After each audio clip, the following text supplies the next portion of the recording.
Hello there, and welcome to the Sleepy Science Channel. Tonight, we drift inward into the strange and beautiful landscape of personality. That quiet constellation of traits, memories, and emotions that makes you utterly and uniquely you. Personality is the fingerprint of the mind, yet it shifts and shimmers like mist. It can be shaped by the genes of your ancestors or the pivotal moments throughout your life. Somewhere within it lives our courage, our fears, our kindness, our humor, and the hidden patterns that guide the way we love, think, and see the world. Science is still uncovering how all these threads weave together, from molecules to memories, from thought to temperament. So tonight, we will wander through that inner cosmos, exploring what makes each of us so recognizably human, yet endlessly unique. If you enjoy these quiet journeys, I invite you to like, subscribe, or share a thought below. It helps others find their way here too, one sleepy soul at a time. But for now, just breathe. Let your eyes grow heavy, and let the wonder of the mind cradle your thoughts. Let's begin. Your personality is partly written in your DNA. Deep within your cells, quiet codes whisper hints of who you might become. Certain sequences influence how sensitive you are to reward, how quickly you recover from stress, and how you process emotion. Genes guide the structure of the brain regions that regulate impulse, empathy, and attention. Yet DNA is not destiny. Every life experience, every friendship, every heartbreak dances with those inherited scripts, rewriting them through chemical switches that turn genes on or off. Scientists call this dialogue between biology and experience epigenetics, a living conversation that continues throughout your lifetime. Your personality is not carved in stone. It is a living echo of both ancestry and experience, always evolving as your cells respond to the world you move through. Identical twins raised apart still share uncanny personality traits. Across decades of twin studies, researchers have found astonishing consistencies between siblings separated at birth. Some share not only the same tastes in art or humor, but eerily similar life choices, from careers to the way they laugh. These parallels suggest a strong genetic influence on temperament. Yet the differences, small quirks shaped by unique environments, reveal the creative flexibility of personality. Genes may set the stage, but experience writes the lines. Even without shared surroundings, twins often mirror each other's emotional rhythms, decision-making styles, and reactions to stress, hinting that the architecture of personality has deep biological roots. At the same time, the individuality between them proves that nurture, context, and coincidence still sculpt something wholly singular. In every twin pair, nature and nurture meet like two artists painting the same portrait in slightly different light. The brain's wiring patterns predict how introverted or extroverted you are. Inside the skull, billions of neurons form intricate highways of electrical conversation. When scientists map these neural networks using functional imaging, distinct signatures emerge. Extroverted individuals often display stronger connections between reward centers and attention networks, making them more drawn to social stimulation and novelty. Introverted brains, meanwhile, show heightened internal connectivity, especially in regions linked to reflection, memory, and imagination. This inner wiring favors depth over breadth, quiet focus over constant engagement. Neither pattern is better, they represent different strategies for navigating the world. One thrives on external energy, the other on inner balance. Just as no two fingerprints are the same, no two connectomes are identical. Personality arises from the way these neural pathways hum together, forming the rhythm of thought that defines how each of us relates to others, to silence, and to the self. Your default brain network may shape how much you daydream. When the mind wanders, it activates what neuroscientists call the default mode network, a constellation of regions that light up during imagination, memory, and self-reflection. People who spend more time drifting into thought tend to have stronger connections within this network. It becomes a kind of mental playground, linking distant ideas and possibilities. Daydreamers are not simply distracted, they are rehearsing creativity, empathy, and problem-solving beneath awareness. Studies suggest that the quality of your inner world, whether curious or anxious, reflects the tone of this network's activity. In calm minds, it paints visions and insight in restless ones. It can amplify worry. The same circuitry that lets us drift through fantasy also helps us understand others, plan futures, and create art. In the quiet theatre of thought, the brain rehearses countless versions of reality before a single word is spoken. Certain genes influence how optimistic or anxious you tend to feel. Among the many threads in our genetic fabric, a few help regulate neurotransmitters like serotonin and dopamine, the chemicals that color emotional tone. Variations in these genes can tilt the balance of how easily we experience calm or anxiety, hope or worry. For example, people with a particular version of the serotonin transporter gene may respond more intensely to stress, while others show a built-in resilience. Yet genetics only open the door. Environment and learning decide whether we walk through it. Mindset, upbringing, and even nutrition can nudge these chemical balances one way or another. Optimism, then, is not a fixed gift, but a dynamic state that rises from biology meeting perspective. Your genes may whisper tendencies, but your experiences and choices determine the volume of that voice. Emotional outlook becomes a collaboration between molecules and meaning. Even a single letter change in DNA can alter temperament. The entire human genome is written in a language of roughly 3 billion letters, and sometimes a single misplaced one can ripple outward into behavior. A change in one base pair within a gene can subtly modify how a neurotransmitter receptor functions, influencing sensitivity to fear, novelty, or social reward. Though tiny, such changes can shift the chemical balance of the brain, shaping patterns of curiosity or caution. These molecular variations do not dictate destiny, they merely tune the instrument of the mind. Over generations, they become part of the evolutionary experiment of personality, offering diversity to a species that thrives on adaptation.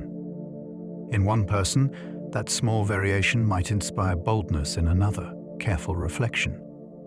Every human psyche carries countless microedits, each one a biological brushstroke in the grand portrait of individuality. Early childhood stress can shift personality development for life. When a child's world is filled with unpredictability or fear, the developing brain adjusts to survive. Hormonal systems that regulate emotion become hypersensitive, priming the body for constant vigilance. This can lead to adult personalities marked by caution, anxiety, or deep empathy for others in distress. Yet resilience often grows from the same soil. Supportive relationships, even with one caring adult, can buffer these effects, teaching the nervous system safety again. Over time, neural pathways once tuned to threat can be rewired toward calm and trust. The imprint of early stress may never vanish completely, but it can evolve into strength, an intuitive understanding of others' pain, or a fierce drive for stability.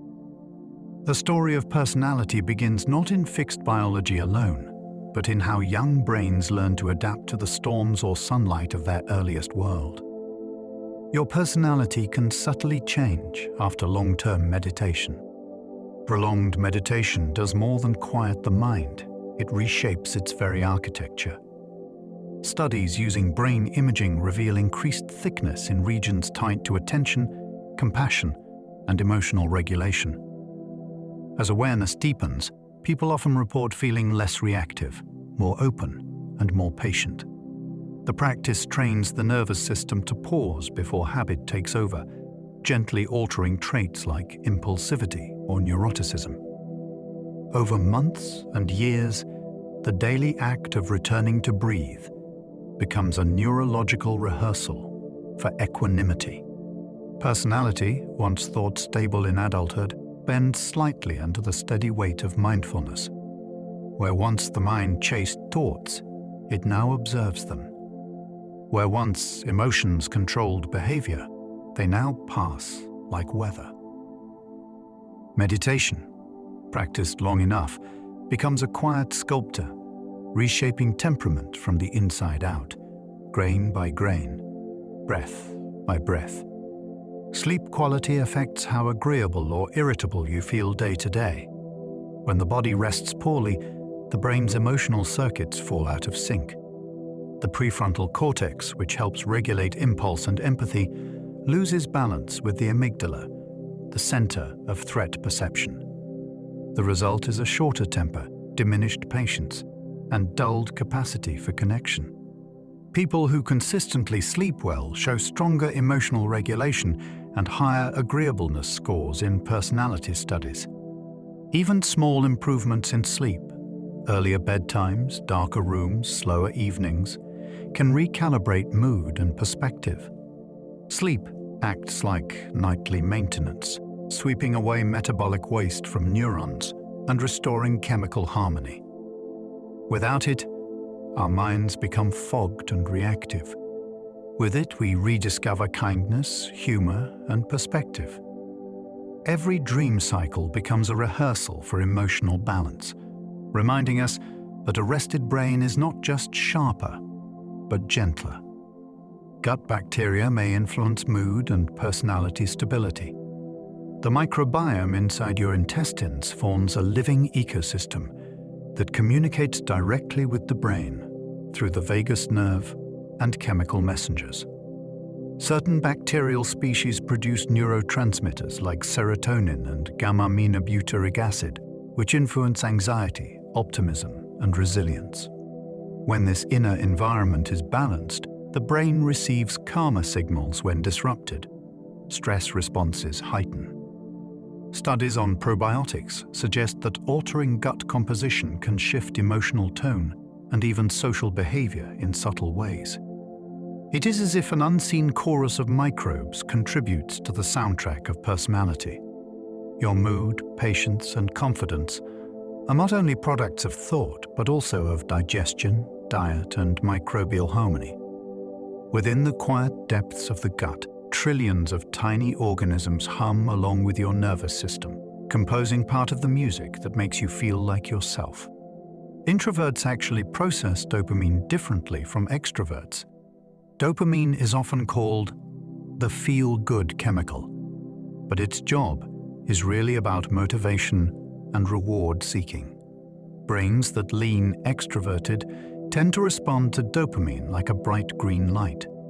Loud settings, surprises, fast-moving social energy, new faces and new chances all register as exciting and pleasurable. For introverted brains, that same flood can feel overwhelming, even stressful, like the volume is simply too high. Introverts often find that calm focus, depth, and meaningful conversation feel more nourishing than thrill or stimulation. This is partly because they rely more on slower, quieter neurochemical reward systems linked to reflection and understanding, rather than constant novelty-seeking. So it is not that introverts secretly want to be alone because they dislike people. It is that their nervous systems are tuned to a softer game setting. They find deep comfort in stillness, gentle spaces, and connection that breathes instead of shouts.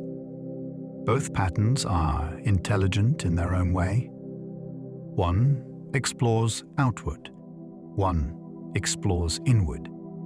The prefrontal cortex is more active in conscientious people. The prefrontal cortex, which sits just behind your forehead, helps you plan ahead, resist temptation, and stay organized in a complicated world that constantly tries to drag your attention in every direction. People who rate highly on conscientiousness, meaning they are reliable, structured, careful, and follow through on commitments, tend to show stronger baseline engagement in this region. That means their mental braking system stays available, so impulses do not always turn straight into actions. They pause. They evaluate. They ask, is this wise? This constant micro-regulation is part of why conscientious people are often described as dependable. They anticipate consequences before chaos arrives. There is a cost, though. Living in a state of constant forward planning can create pressure, guilt, or a fear of letting others down. But it also supports long-term goals, health routines, and self-respect.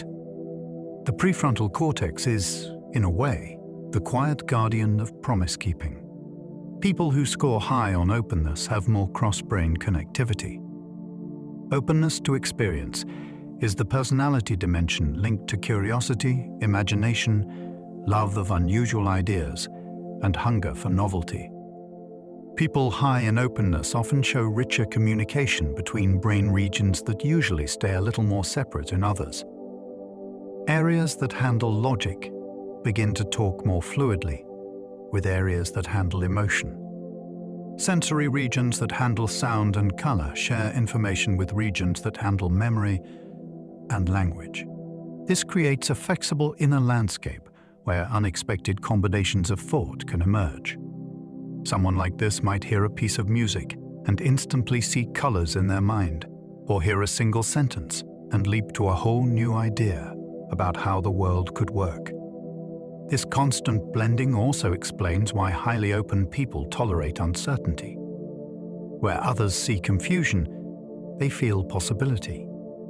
Their brain is literally built to remix. It is a creativity engine that keeps generating new maps of reality. Neuroticism is linked to stronger emotional memory traces. Neuroticism refers to a tendency toward worry, tension, or mood swings. It is sometimes treated like a flaw, but in reality it reflects a particular nervous system strategy. In people who score high on neuroticism, emotional experiences, especially painful or threatening ones, are often laid down in memory more vividly and more durably. The regions of the brain that help store memory and those that detect danger talk to each other with extra intensity. The result is that embarrassment, loss, and fear can echo for a long time. That makes daily life harder at times, because even small stresses feel personal and urgent. But this heightened recall also grants something powerful. It creates rapid awareness of potential harm, social tension, or dishonesty. It builds sensitivity to the emotional states of others.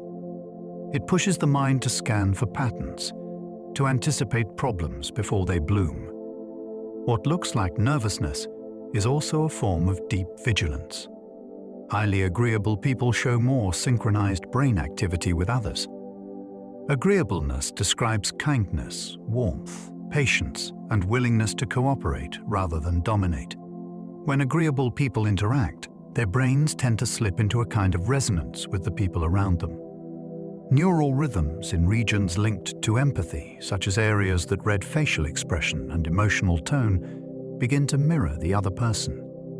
This is sometimes called coupling. You can think of it as two nervous systems stepping into the same emotional room. That alignment makes it easier to predict needs, reduce conflict, and offer comfort. It also explains why agreeable people can feel drained after spending time in tense or angry environments.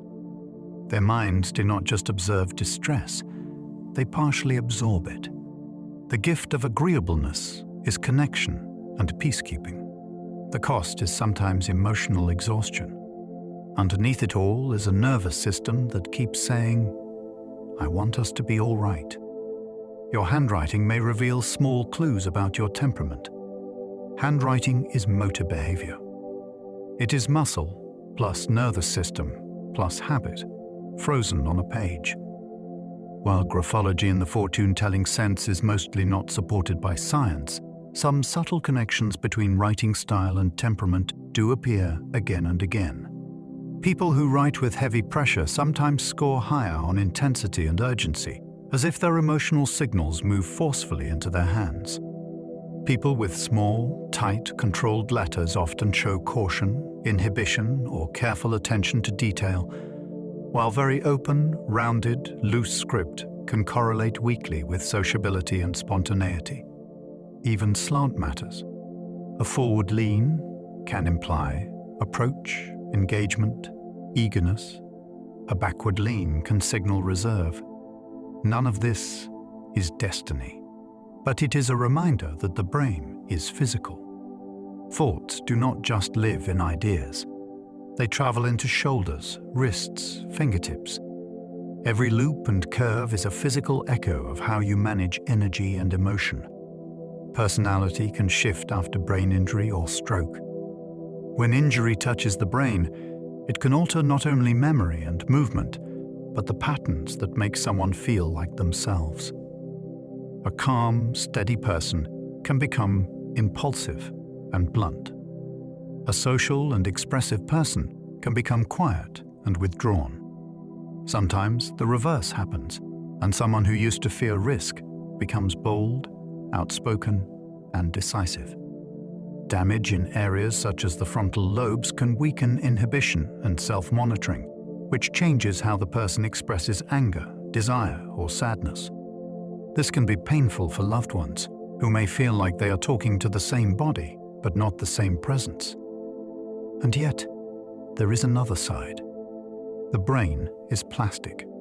Over time, new pathways can form, and aspects of the old personality can return or reassemble themselves into something gently new. The self is not a statue. It is a moving pattern that can break, heal, and reconfigure. Musical preferences correlate with personality patterns across cultures. Music is emotion made audible. Fast, high-energy music with a heavy beat tends to appeal more to people who score high in extroversion and sensation-seeking. Slow, introspective, lyrically complex music speaks more to introverted and reflective listeners. People high in openness are drawn toward unusual harmonies, experimental structure, or new genres that most people have not heard yet. Conscientious people often like music that is orderly, polished, and predictable. What makes this astonishing is that these links appear not only in a single country or language, but again and again across different cultural backgrounds. Personality expresses itself in what feels good to the nervous system, and music is nutrition for the nervous system. The songs you return to when you are tired or overwhelmed are not random. They are regulation. They are how your emotional circuitry reminds itself what safe feels like. Even your walk can signal traits like dominance or openness. Before we even speak, other people are reading us.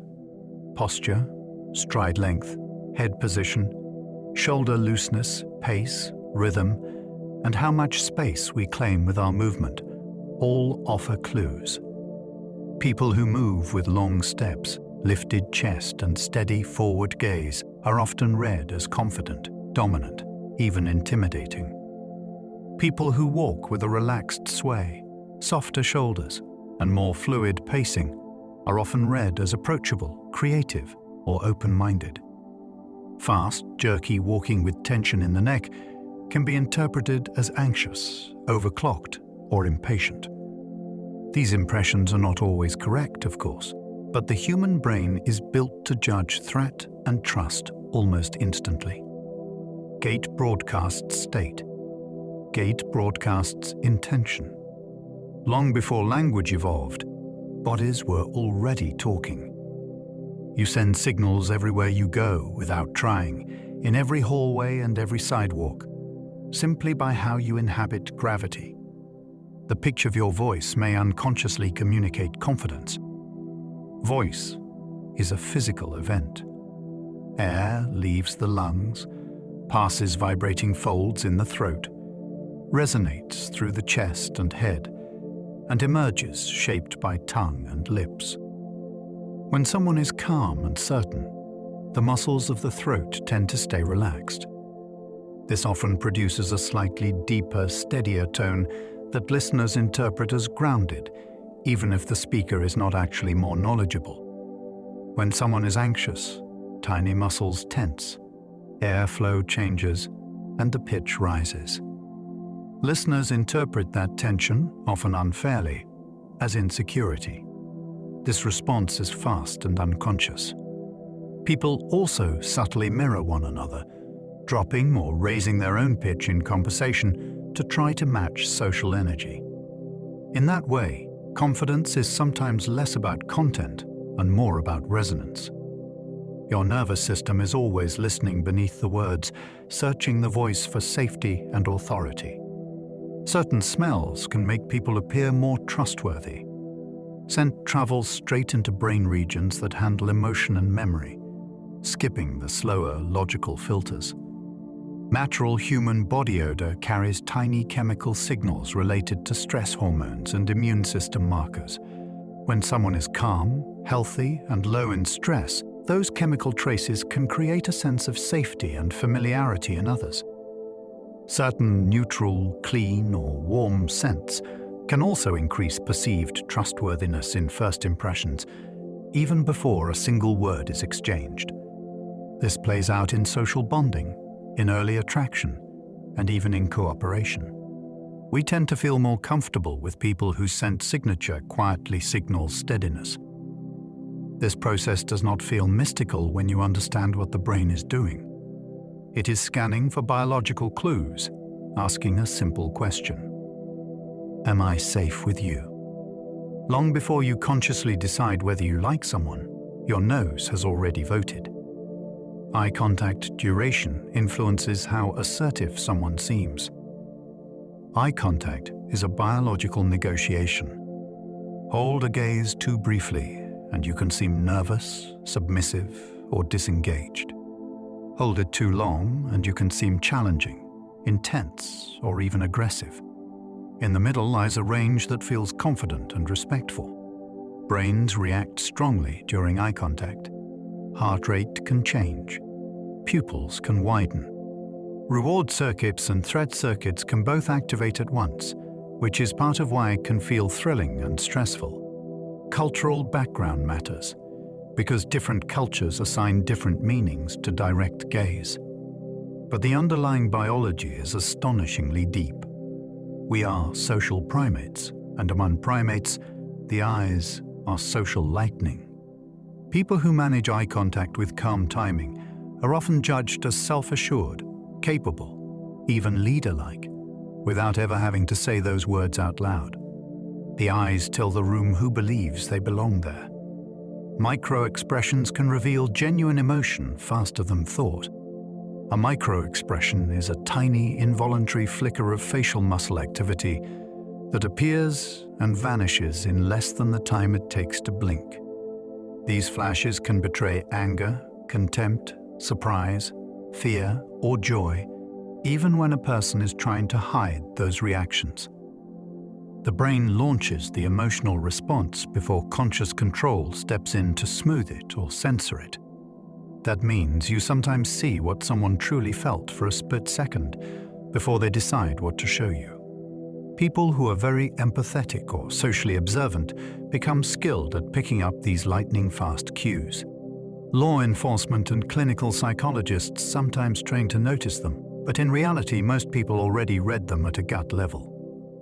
It is the moment when you just feel that someone is not fine, even if they say, "I am fine, do not worry." Their face already told you the truth. Your choice of words reflects deep personality dimensions. Language is not only what we say, it is how we carve thought into sound. Extroverted people use more social words, more excitement words, more energy words. Introverted people often use language that is more precise, more introspective, and more sensory-focused. Highly agreeable people lean toward words of care and warmth. while highly analytical people lean toward structure, logic, and control words.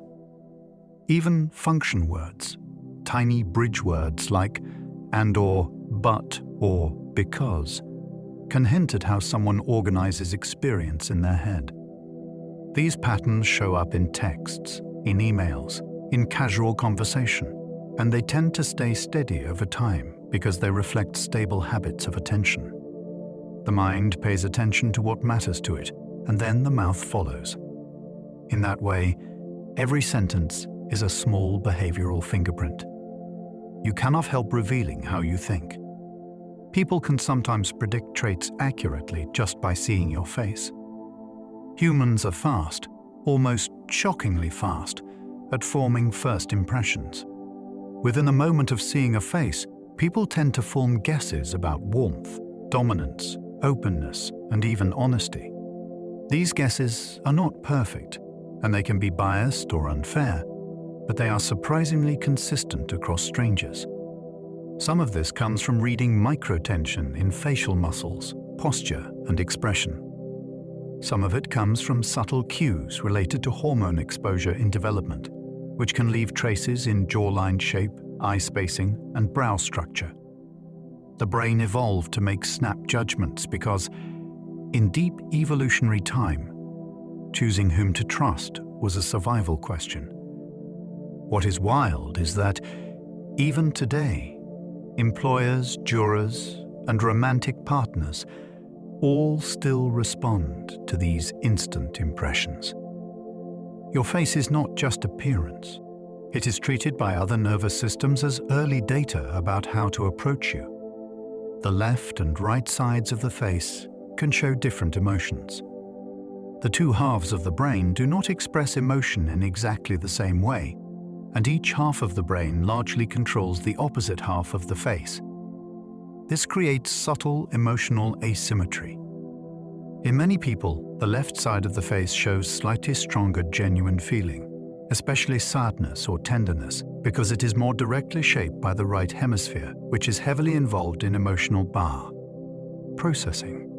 Portrait painters through history, especially in classical and Renaissance styles, often posed subjects with the left cheek angled toward the viewer without consciously knowing the neuroscience, because that angle felt more soulful, more revealing, more human. You can even test this by covering one half of a photographed face and then the other. Very often, they feel like two slightly different people. We do not wear one single expression. We wear two parallel versions of our inner life at once.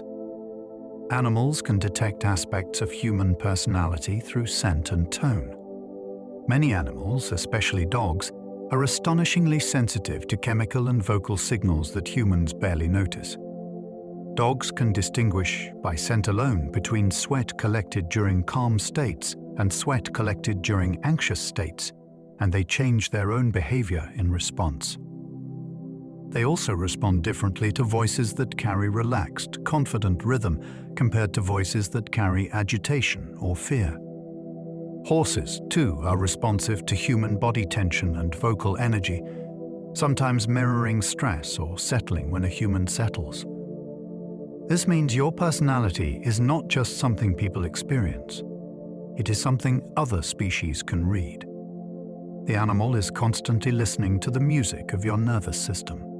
If you are kind, gentle, patient, and non-threatening, many animals will approach more willingly, not because of magic, but because their survival instincts tell them that your presence regulates their world instead of disturbing it. Digital avatars often mirror our real personalities more than we realize. When people create online characters or profiles, they often think they're inventing a new self. What quietly happens instead is projection. Introverted people are more likely to design avatars that closely resemble their real appearance, or that present honesty and approachability. Extroverted people experiment more with stylization, dramatic color, and bold clothing or posture choices that signal charisma, confidence, and attention-seeking. People who feel powerful tend to choose taller or sharper-looking avatars. People who feel vulnerable often choose softer shapes, gentler eyes, warmer palettes. Even the posture of a virtual character, open and expansive versus closed and guarded, tracks with real-world self-esteem. In other words, the avatar becomes a mood map. It is not random decoration. It is an X-ray of identity as the person wishes to feel, or believes they truly are, behind the shyness of daily life. Online behavior patterns can predict personality better than friends can. What you like, what you repost, how often you comment, which topics hold your attention, and how you use language on the internet all leave a trace. This trace can be analyzed by algorithms to estimate broad personality traits such as openness, extroversion, agreeableness, and emotional stability. In some studies, these predictions matched self-report questionnaires more closely than the guesses made by co-workers or casual friends. That sounds unsettling, but it makes sense. Algorithms are not distracted by surface charm. They are tracking repetition. Personality shows itself most clearly in what you choose again and again and again. Over time, your digital life becomes a behavioral mirror. It reflects not who you said you were in a formal setting, but how you actually behave when you are relaxed and unfiltered. What feels casual to you is, to a pattern-seeking system, a map of your psychological signature. Even the way you use emojis says something about your character. Emojis began as tiny decorations for text, but they have grown into emotional stand-ins for tone of voice, body language, and facial expression. People high in agreeableness tend to use warm, affiliative emojis such as smiling faces or hearts because they want to maintain harmony and reassure others that the message is friendly. People high in openness tend to use weirder or more playful emojis and sometimes combine them in creative ways to invent new shades of meaning. People high in conscientiousness often use emojis more sparingly, choosing clarity over flourish. Even frequency matters. Heavy use in professional spaces can signal comfort with informality, which often overlaps with extroversion and social boldness. In that sense, you are not just typing feelings. You are broadcasting how you relate to others, how you soften edges, how you invite closeness, and how you manage emotional distance in digital space. Personality shapes how time feels to you.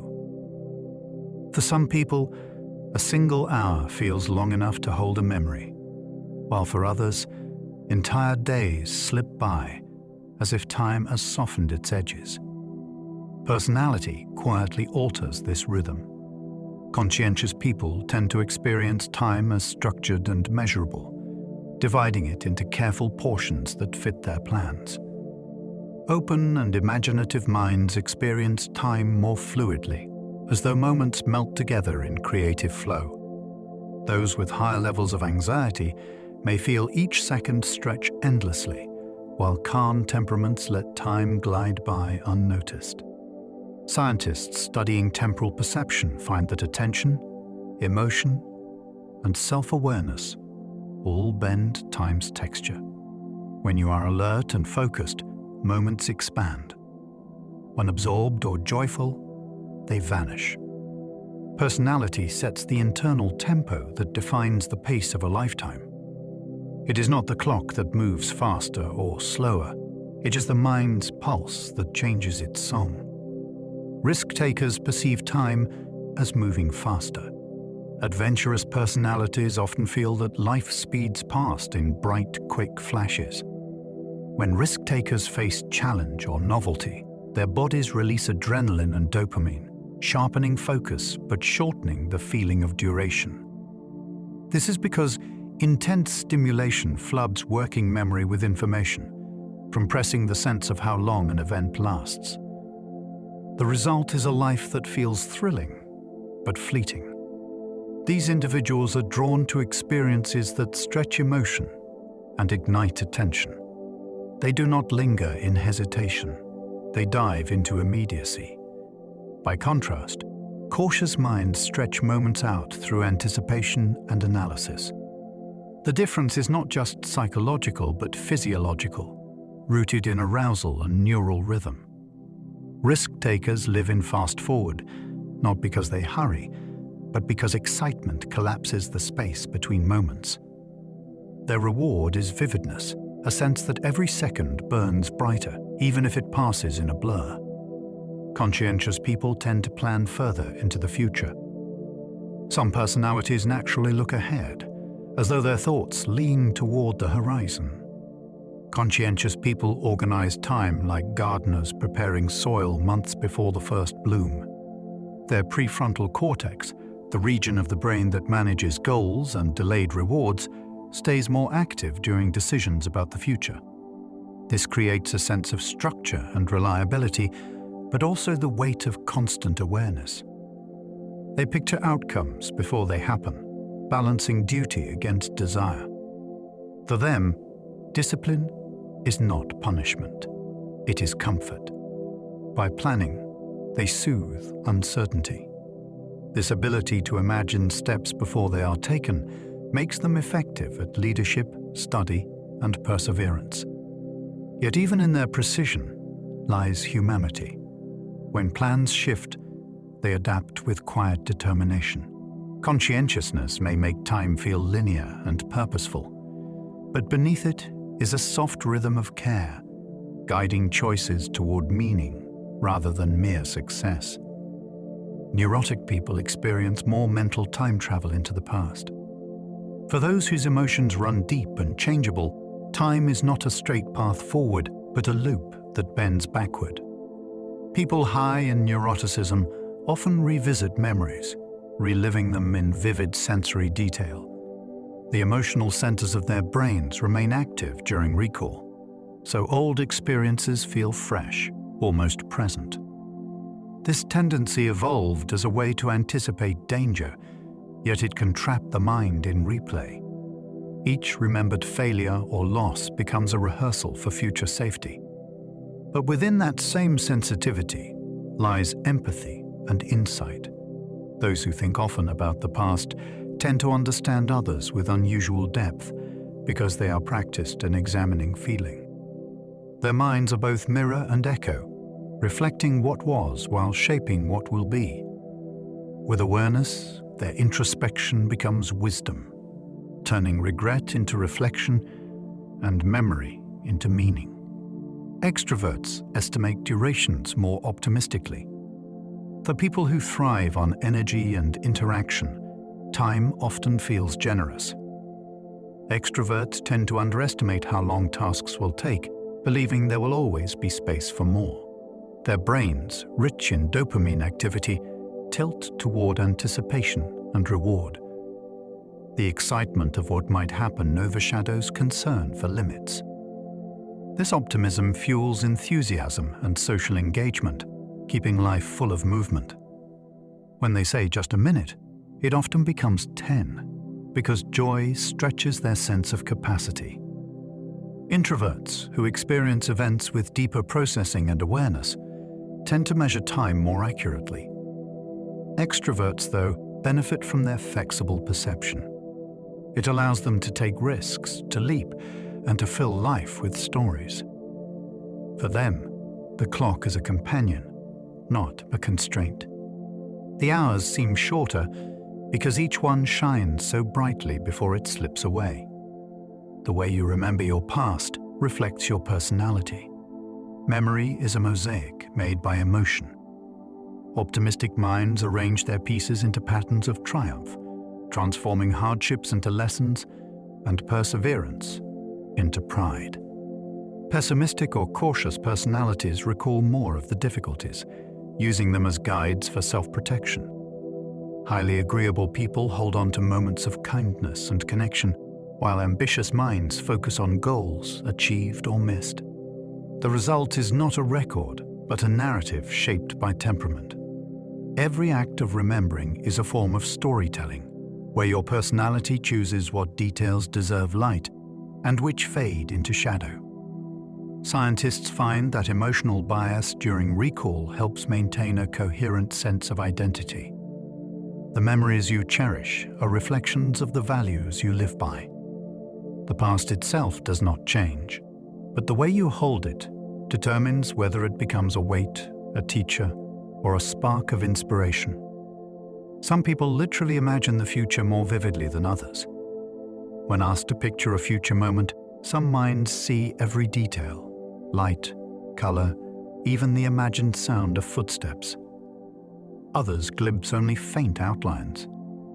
This difference comes from how brain networks for imagination and memory communicate. People high in openness and conscientiousness show stronger connections between the hippocampus, which stores past experiences, and the visual cortex, which paints new ones. They borrow fragments of memory to build future scenes, almost as if rehearsing reality. Those who imagine vividly often plan more effectively and feel stronger motivation, because their minds experience goals as already half real. Yet vivid imagination can also amplify worry when those future visions turn dark. The same neural gift that fuels creativity can nurture anxiety. In every mind, imagination is both a map and a mirror, revealing not just what we hope to see, but how we see ourselves becoming. Optimists recall fewer failures, even when reminded of them. Ask an optimistic person about a setback, and they might smile as if it belonged to someone else. Their brains, particularly regions that regulate emotion, dampen the sting of negative memories. This selective recall helps maintain resilience and hope. It is not denial, but adaptation. By focusing on progress rather than pain, they keep motivation alive. Pessimists, on the other hand, remember errors more vividly, treating each as a cautionary tale. While this helps them prepare for future difficulties, it can also weigh them down. Optimists prune their memories like gardeners, letting wilted moments fade to make room for new growth. Over time, this bias toward positive recall shapes mood, confidence, and even health. The world they inhabit is no brighter than anyone else's, but their minds paint it with lighter tones, remembering the sunrise more than the storm. Pessimists focus on possible dangers, even in safe environments. The human brain evolved to detect threat before pleasure, and in some people, that vigilance never turns off. Those with more pessimistic tendencies experience heightened activity in the amygdala, which stays alert to potential loss or risk. They imagine obstacles long before they appear, rehearsing solutions to problems that may never come. This constant scanning can make the world feel uncertain, yet it also provides foresight and caution. Many engineers, planners, and safety experts thrive because of this precise awareness. However, if left unchecked, it narrows the field of perception until opportunity looks like danger too. Training the mind to notice safety, beauty, and kindness restores balance. Then vigilance becomes discernment, and caution turns into wisdom. The pessimistic mind does not seek misery. It seeks control in a world that often refuses to be controlled. Your sense of self-continuity links directly to your personality stability. Imagine your life as a book written chapter by chapter. To some people, the story feels seamless. For others, it reads like a series of unrelated tales. This feeling of connectedness through time is called self-continuity, and it depends partly on personality. Emotionally stable individuals tend to maintain a strong thread of identity, using memory to integrate the past into present goals. Those high in openness or neuroticism may feel themselves change more drastically from one year to the next. Scientists find that this difference involves the medial prefrontal cortex, which binds memories to the sense of self. When that connection is steady, personality feels grounded. When it shifts, life becomes an ongoing act of reinvention. Both states have beauty. One offers calm, the other renewal. The self, after all, is not fixed. It is a river that remembers its source even as it keeps flowing. Personality influences how strongly you feel emotions. Not all hearts beat with the same intensity. Extroverts often experience joy and excitement with greater force, their reward circuits glowing like lanterns in the dark. People high in neuroticism feel pain and worry more sharply, their amygdala holding onto emotion longer. Agreeable individuals absorb others' feelings, sensing happiness and sorrow as if through shared skin. Conscientious people modulate emotion with thought, calming themselves through control and perspective. These differences ensure diversity in how humanity reacts to life. Some people carry sunlight, others carry shelter. Together, they create balance. The strength of feeling is neither gift nor flaw. It is texture. Emotion moves through each personality like a unique melody, composed by the structure of the mind, but performed through experience. In every face, emotion's music plays differently, reminding us that even in a single moment, the human heart holds infinite variety. Extroverts show stronger reactions to rewards. When opportunity glimmers, extroverted minds light up before it even arrives. Their dopamine systems respond eagerly to novelty and anticipation, making social experiences and challenges feel invigorating. This neural sensitivity drives them to explore, to reach out, and to act quickly on curiosity. The world rewards their enthusiasm with connection and discovery. Introverts feel reward too, but their satisfaction often comes later in reflection or mastery. Extroverts, living at a faster tempo, chase possibilities with bright confidence. This optimism can lead to overcommitment or risk, yet it also propels progress and social cohesion. Each time an extrovert celebrates or shares excitement, the energy spreads, lifting those around them. Their joy is contagious, and evolution seems to favor that light. The reward itself matters less than the sparkle of pursuit, the way they make living look like celebration. Neuroticism amplifies threat perception in the amygdala. Within the brain, the amygdala is the guardian of safety, sounding the alarm at any sign of risk. For people high in neuroticism, this guardian rarely rests. It fires more frequently and with greater intensity, coloring perception with anxiety and caution. A brief silence in conversation may feel like rejection, or a harmless glance may appear as judgment. The same system that once protected early humans from danger now magnifies uncertainty in modern life. Yet this sensitivity also grants remarkable intuition. These individuals detect mood shifts, social cues, and subtle inconsistencies long before others notice. Through therapy, mindfulness, or self-awareness, the amygdala's alarm can be softened, transforming fear into attentiveness. What seems like fragility is often heightened perception. The neurotic brain sees the world with vivid alertness, and when guided with care, that awareness becomes wisdom rather than worry. Agreeable people process empathy through distinct brain circuits. The brain's mirror systems activate when we see another person in pain or joy, but in highly agreeable individuals, these circuits fire more intensely. Their anterior insular and anterior cingulate cortex, regions responsible for emotional resonance, engage as if the feelings of others were their own. This deep empathy helps them build trust, harmony, and forgiveness, making them natural healers in social settings. However, it also leaves them vulnerable to exhaustion, since constant resonance can drain emotional energy.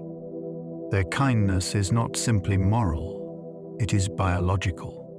It comes from the way their brains blend perception and compassion into one seamless response. This sensitivity has shaped human cooperation across generations. Without such wiring, empathy might be an idea instead of an instinct. Agreeable people remind us that understanding another's feeling is not learned. It is felt, directly and deeply. Creative individuals have more crosstalk between emotional and cognitive regions. In creative minds, the boundaries between feeling and thought are thinner. The limbic system, which generates emotion, communicates more freely with the prefrontal cortex, where planning and reasoning occur. This neural crosstalk allows imagination to translate emotion into structure music, writing, invention, art. Creativity thrives on this union of impulse and order. Emotional charge fuels originality, while cognition gives it direction. Such brains tolerate ambiguity longer than most, holding chaos without panic until patterns appear. This flexibility produces ideas that seem spontaneous yet precise. Scientists suggest that this connectivity also explains why many creative individuals feel deeply and sometimes struggle with mood swings. The same pathway that brings inspiration also intensifies. Experience. Creativity, then, is the brain's way of transforming emotion into design, turning the private language of feeling into something that others can see, hear, and understand. High openness is linked to richer sensory experiences. Open-minded individuals often describe the world as brighter, louder, or more textured than others perceive it. Their sensory and association regions communicate more strongly, allowing perception to blend with imagination. A piece of music may shimmer with color. A scent may evoke entire landscapes. This sensitivity nurtures creativity and wonder, but it also leaves them more exposed to overstimulation. The same brain that notices beauty in a ripple of light can also be overwhelmed by noise or confusion. This vividness is both gift and challenge, a heightened awareness of the richness of existence. For these individuals, reality is never flat or ordinary. Every sound, every shade, every breath becomes part of a living symphony, but the rest of us may only half hear. The world does not change for them. They simply feel it more fully, as though life itself hums closer to the skin. People with low openness may filter out subtle sensations. Not every mind seeks novelty. Those lure in openness value stability, clarity, and control. Their brains act like filters, tuning out minor distractions to maintain focus on the familiar. This efficiency supports dependability and comfort. Predictability is soothing to them. It anchors their sense of security. In a rapidly changing world, these individuals provide the steadiness that progress often forgets it needs. Their filtered perception does not mean they are less perceptive. It means they direct their attention toward what they already trust. This focus allows mastery through repetition, excellence through precision, and wisdom through consistency. While others chase surprise, they preserve balance. In the ecosystem of human nature, they are the roots that hold the soil steady, while the winds of novelty pass overhead. Their calm refusal to be swept away keeps civilization grounded in the known. Some personalities experience awe more easily. Awe rises when the self meets something larger, whether the curve of a galaxy or the quiet perfection of a single leaf.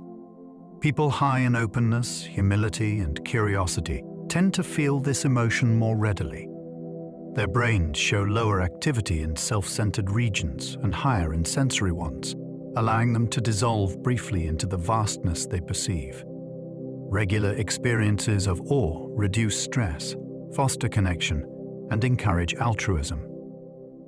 These individuals do not need grandeur to be moved. Even a shift of light or a sudden silence can awaken wonder. This sensitivity acts as a spiritual reflex, reminding the mind that it belongs to something immense and mysterious. Awe is not escape, but expansion. It teaches humility without words.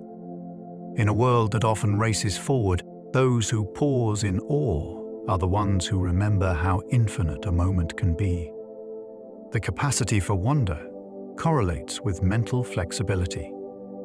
People who still marvel at rainbows, ideas, and coincidences tend to have flexible minds that adapt easily to change. Wonder arises when curiosity overcomes fear. The brain releases dopamine during these moments, encouraging exploration and learning. Individuals high in cognitive flexibility allow this openness to thrive, shifting between logic and imagination with ease. They can hold uncertainty without frustration, which makes them more creative and resilient. This connection between wonder and adaptability means that amazement is not naive. It is a sign of mental strength. The ability to say, "I do not know," and still feel joy is one of the highest human capacities. Those who keep their sense of wonder live in a world that never stops unfolding. Their curiosity turns the unknown into an invitation rather than a threat. Wonder is the mind's quiet proof that growth is still possible. A sense of humor reveals more about your psyche than you think. Laughter is a mirror held up to thought. The kind of humor a person enjoys reflects the way their mind organizes surprise, tension, and truth. Those who love wordplay tend to process information quickly, delighting in incongruity. People drawn to gentle humor often possess high empathy, preferring jokes that unite rather than divide. Dark humor correlates with emotional stability, allowing people to confront pain with irony rather than fear.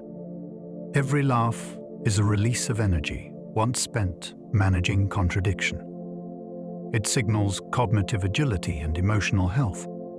Humor binds groups, softens hierarchy, and builds resilience. The joke itself matters less than the spark it reveals, the mind's ability to dance with discomfort. When someone laughs easily, it is not a sign of shallowness, but of adaptability. To laugh is to survive the absurdity of being human with grace, intelligence, and light. Dark humor appreciation correlates with intelligence and low aggression. People who enjoy dark humor are often more emotionally resilient and cognitively flexible than they appear. To find amusement in something grim, the brain must juggle irony, empathy, and logic all at once. It is a form of emotional multitasking that calls for sharp reasoning and a secure sense of safety. Studies show that those who appreciate morbid or taboo jokes tend to score higher on verbal intelligence and exhibit lower aggression. Their laughter is not cruelty, but distance, a way to look at what frightens humanity and turn it into manageable absurdity. The mind reframes terror as pattern, tragedy as puzzle. This act releases tension rather than feeding hostility.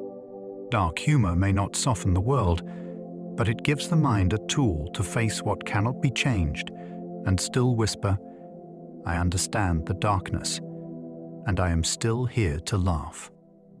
Sarcasm activates complex reasoning regions in the brain. Sarcasm requires a mind nimble enough to recognize contradiction and context simultaneously. When someone uses a sarcastic tone, listeners must detect the literal statement, identify the mismatch between words and intention, and infer the hidden meaning beneath. Neuroimaging reveals that this mental dance activates parts of the prefrontal cortex responsible for perspective taking and social reasoning. It also engages the temporal lobes, which decode tone and nuance. In other words, sarcasm is a linguistic workout. It strengthens the bridge between logic and empathy, forcing both to operate together. The ability to use or understand sarcasm depends not just on vocabulary, but on emotional intelligence and timing. A well-placed sarcastic remark says, "I know you know that I do not mean what I said." It is a spark of shared awareness, a tiny test of intellect and social harmony disguised as playful mischief. People who laugh easily tend to form stronger social bonds. Laughter is one of the oldest languages humans share.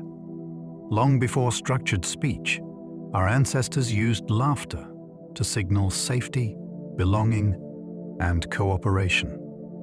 Modern research shows that frequent, genuine laughter triggers the release of oxytocin, a hormone that deepens trust. People who laugh easily invite others into this gentle physiological synchrony, aligning breath and heart rate, lowering cortisol and diffusing threat. A single shared laugh can turn strangers into allies for a moment. Those who can find humor in ordinary life are often seen as more approachable, more forgiving, and more resilient. Their laughter becomes social gravity, drawing others near. The bonds that form through this rhythm often last because they are built on calm joy rather than constant excitement. To laugh easily is not to take life lightly, but to remind everyone around you that connection can begin with sound, not words. Personality determines whether stress energizes or exhausts you. Under tension, some people surge with energy, while others wilt. The difference often lies in baseline temperament and interpretation. People high in emotional stability tend to view stress as challenge, activating adrenaline in a focused, constructive way. Those high in neuroticism perceive stress as threat, triggering hormonal patterns that drain and destabilize. It is the same chemical storm, but filtered through different cognitive lenses. Optimists draw momentum from difficulty, while worriers lose reserves trying to predict what might go wrong. These responses are not moral strengths or weaknesses, they are survival styles shaped by early environment and inherited nervous system settings. Over time, mindfulness, rest, and supportive relationships can shift the reaction curve, teaching even sensitive bodies to channel stress into clarity rather than collapse. Whether energy or exhaustion follows pressure depends not only on the event, but on the inner translator interpreting it. Optimists recover faster from emotional setbacks. Optimism acts as emotional shock absorber. When disappointment strikes, optimistic individuals interpret the pain as temporary and specific rather than permanent and global. Their minds say, "This is a moment, not a sentence." That framing matters biologically. It reduces stress hormone duration and helps the immune system rebound. Optimists naturally engage coping mechanisms sooner, reaching for social contact, humor, or creative distraction. They allow themselves to imagine better outcomes, and that imagination becomes behavioral momentum. Even their neural activity reflects this pattern. Brain scans show faster return to baseline in regions linked to negative emotion. Over years, this becomes self-reinforcing. Each successful recovery teaches the mind that healing is possible, which builds further resilience. Optimism is not naive denial of hardship. It is a learned confidence that suffering can pass, and the self that remains afterward may even emerge stronger. Chronic pessimism can subtly shorten lifespan. A persistently negative worldview quietly taxes the body. When the brain constantly anticipates threat, it keeps the stress response slightly activated. Cortisol remains elevated, heart rate recovery slows, and inflammation increases. These small physiological ripples accumulate over decades. Pessimists often experience disrupted sleep, higher anxiety, and reduced motivation to engage in healthful behaviors. Yet the mechanism is not simply about outlook, it is about vigilance. The mind believes it must prepare for harm at all times, and the body obeys that belief. Over years, this permanent readiness erodes systems meant for repair. Interestingly, moderate realism can protect against both extremes. Balanced thinkers recognize risk without surrendering to it, allowing the body to rest between storms. Pessimism may feel like caution, but in biological terms, it becomes slow abrasion. Hope is not just comfort. It is maintenance for the machinery of life. Extroverts tend to underestimate risks and overestimate control. Extroverted individuals often feel more capable of influencing outcomes than they truly are. Their brains deliver stronger dopamine signals when faced with new or uncertain situations, which makes novelty feel rewarding instead of frightening.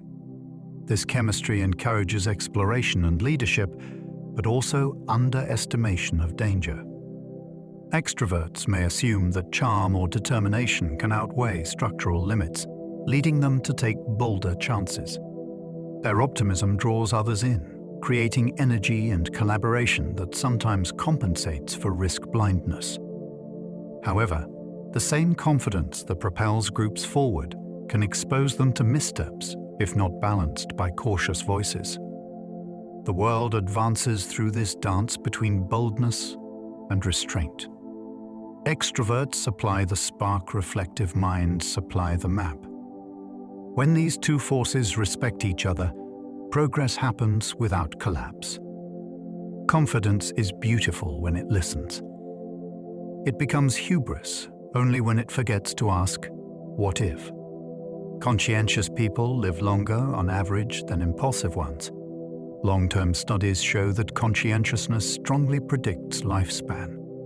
This trait involves reliability, self-discipline, and attention to detail, which translate directly into healthier habits. Conscientious people tend to avoid dangerous shortcuts, follow medical advice, and maintain stable sleep and nutrition routines. They are also less prone to addiction and reckless behavior. The cumulative effect of these small, sensible choices is profound. Their bodies experience fewer extreme stress episodes, fewer accidents, and better recovery from illness. Impulsive individuals, while often creative and daring, may push limits in ways that wear the body down. It is not about moral virtue, but about energy management. The patient planner conserves resources, the thrill seeker spends them fast. Evolution likely kept both types because society needs caution and courage in balance. Longevity tends to favor the cautious, but history often remembers the bold. Both serve life in different tempos. Impulsivity is partly heritable and partly environmental. Impulsivity begins with biology.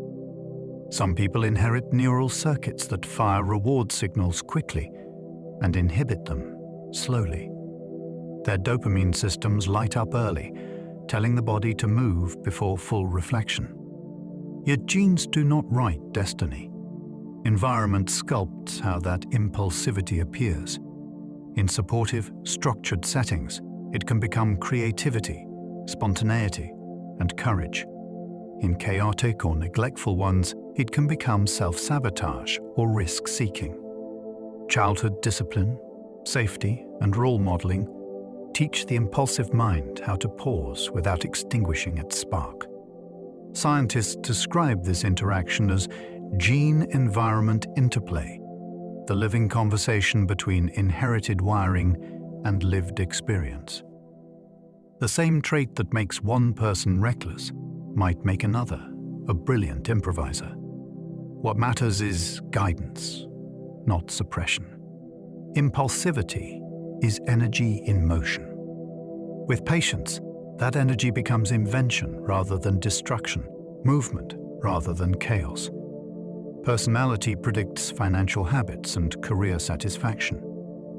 Money and work reflect temperament as much as skill. Conscientious individuals often budget carefully, track details, and plan long-term. They draw comfort from order and delayed gratification. Extroverts gravitate toward roles involving social energy, teamwork, or leadership, while introverts thrive in analytical or creative solitude.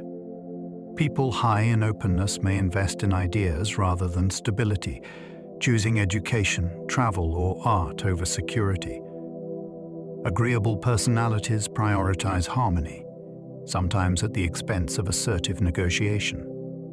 Each orientation carries strengths and vulnerabilities. Success rises when occupation and personality align rather than conflict. A person who needs autonomy suffers in micromanagement, while one who craves structure struggles with chaos. Fulfillment comes when your work rhythm matches your nervous system. The paycheck matters less than the fit between task and temperament. Career satisfaction is not found by climbing highest, but by standing where you can breathe easily. Leaders tend to show high extroversion and low neuroticism. People naturally follow those who radiate confidence and calm. High extroversion produces visible enthusiasm, and low neuroticism allows composure under strain. These qualities together project stability, encouraging trust. Yet leadership is not merely loudness or stoicism, it is social regulation. The leader's nervous system becomes a template for the group. If it is steady, others synchronize toward focus. If it wavers, collective anxiety rises. This dynamic explains why extroverted, emotionally stable personalities often rise in hierarchies even when they lack expertise. They signal safety, and safety feels like competence. Still, effective leadership depends on empathy and adaptability as much as boldness. Some of history's most transformative figures were introverted visionaries who led through insight, not volume. In truth, leadership is not about type, but about timing. The moment decides whether the world needs a voice of fire or a whisper of calm. Creativity thrives in people high in openness and low in conformity. Open minds delight in novelty.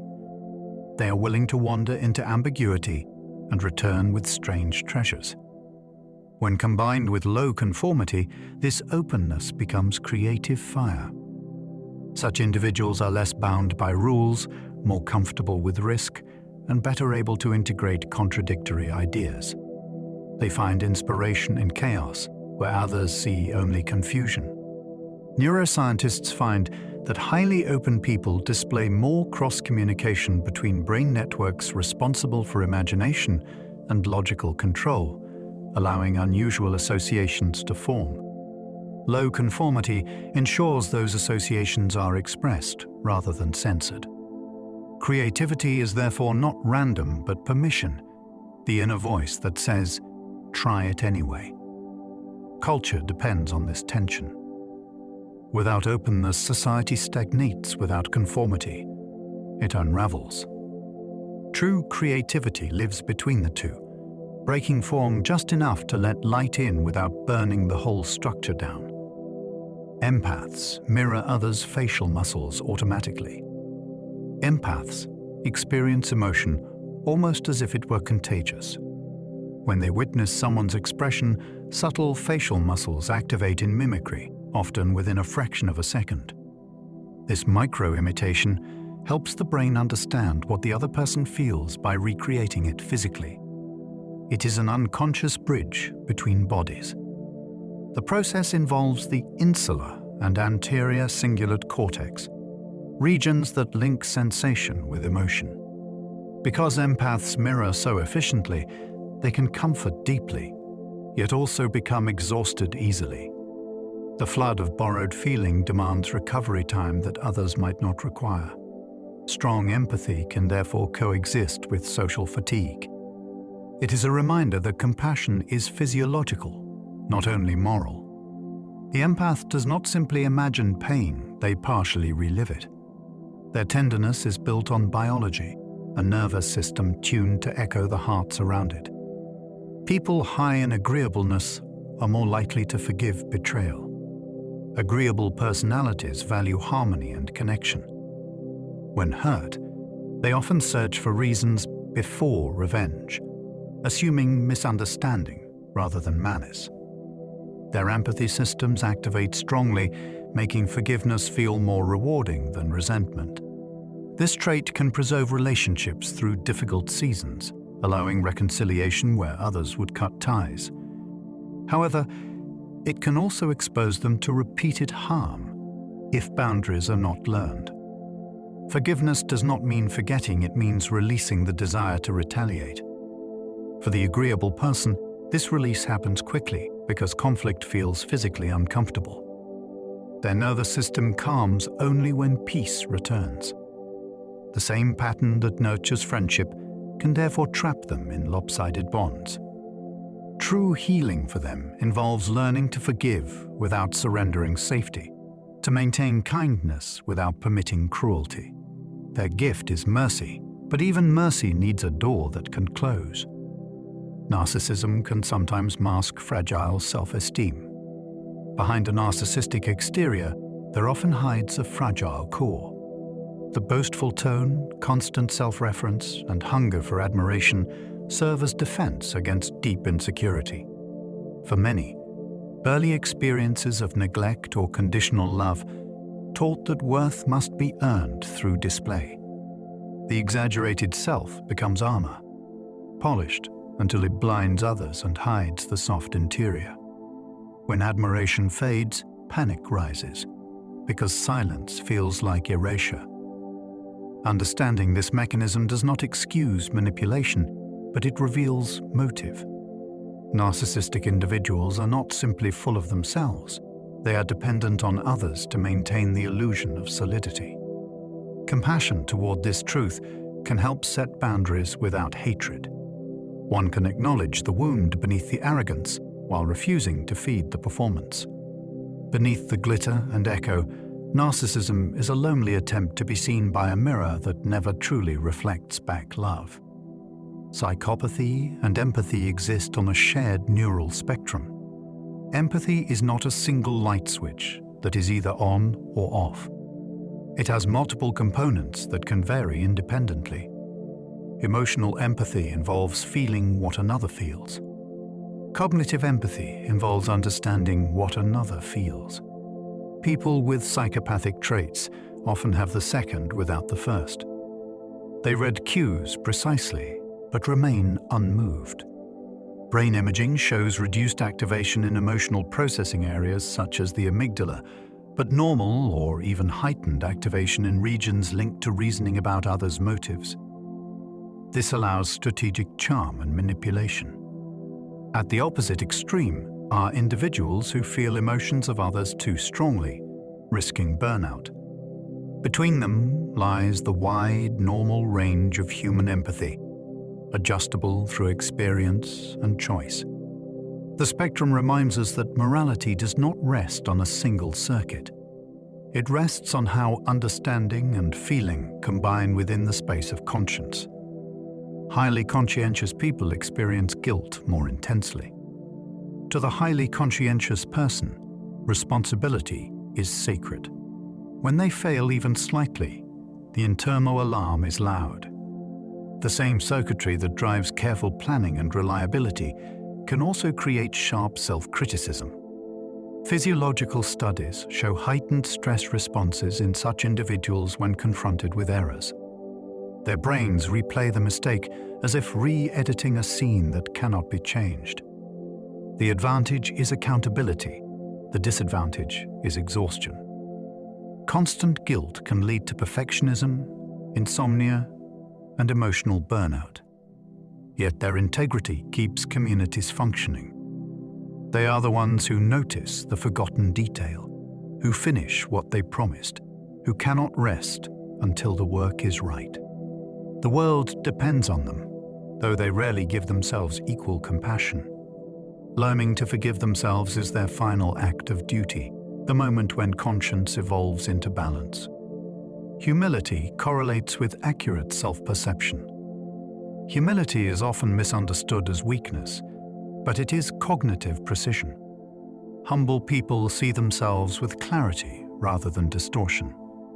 They acknowledge strengths without exaggeration and flaws without collapse. Brain research suggests they experience less defensive reactivity when corrected, allowing learning to happen faster. This calm realism strengthens relationships because it removes the need for constant validation. Others feel safe near humility. It leaves room for shared truth. Culturally, humility sustains cooperation, preventing dominance hierarchies from consuming empathy. On an individual level, it protects mental health by reducing the exhausting chase for superiority. True humility is not pretending to be less. It is refusing to pretend to be more. It steadies the identity like a compass that points to honesty even in chaos. In that stillness, growth becomes easier because there is nothing left to prove. Confidence can be taught through repeated success experiences. Confidence is not mysterious. It is conditioning. Each time a person faces a challenge and succeeds, the brain stores that event as proof of capability. The more proof accumulated, the stronger the self-belief. This process occurs through reinforcement loops between the hippocampus, which records experience, and the prefrontal cortex, which evaluates outcome. Gradual exposure to manageable challenges builds enduring confidence better than sudden leaps. Even micro-victories count, such as completing small goals or keeping promises to oneself. Over time, these accumulate into quiet certainty. Confidence is therefore not arrogance or denial of fear.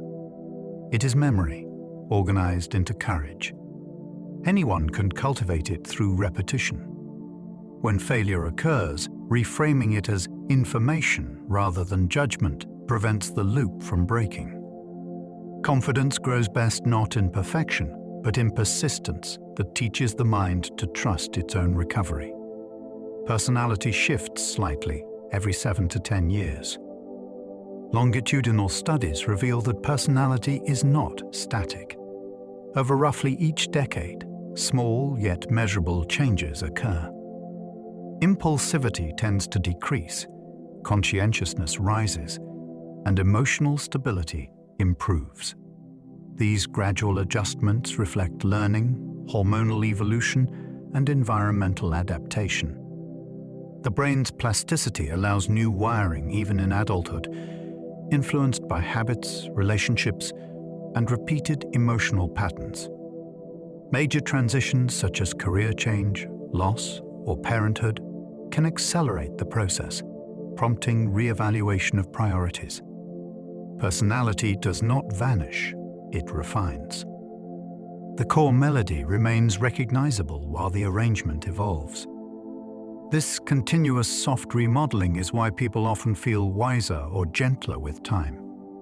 Change does not erase authenticity, it completes it. The self you are becoming is not betrayal of who you were. It is the accumulated echo of every season you have lived, singing forward through a mind still capable of growth. Adolescence is a critical window for shaping personality.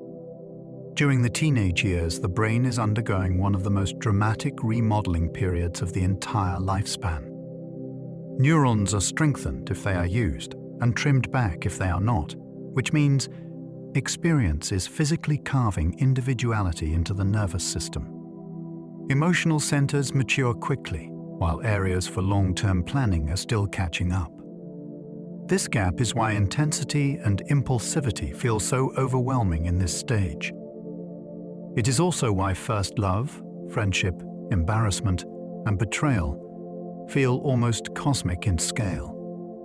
The social world matters more than almost anything else, because belonging teaches safety. Beliefs about trust, worth, power, and love are being formed at a cellular level. By the end of this period, the mind carries forward a style of responding to the world that can echo, softly or loudly, for decades. Personality tends to stabilize around the age of 30. In the early adult years, the mind begins to settle into patterns that feel familiar and repeatable. Habits of thought and emotion start reinforcing themselves, creating a sense of inner continuity. The parts of the brain responsible for self-control, planning, and emotional regulation have now matured fully, which helps reactions become more measured and predictable. Preferences become clearer.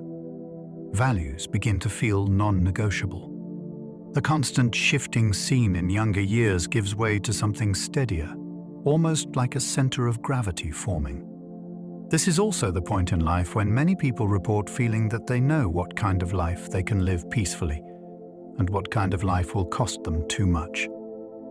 The self becomes less experimental and more intentional. guided not only by possibility, but also by self-knowledge that has been earned.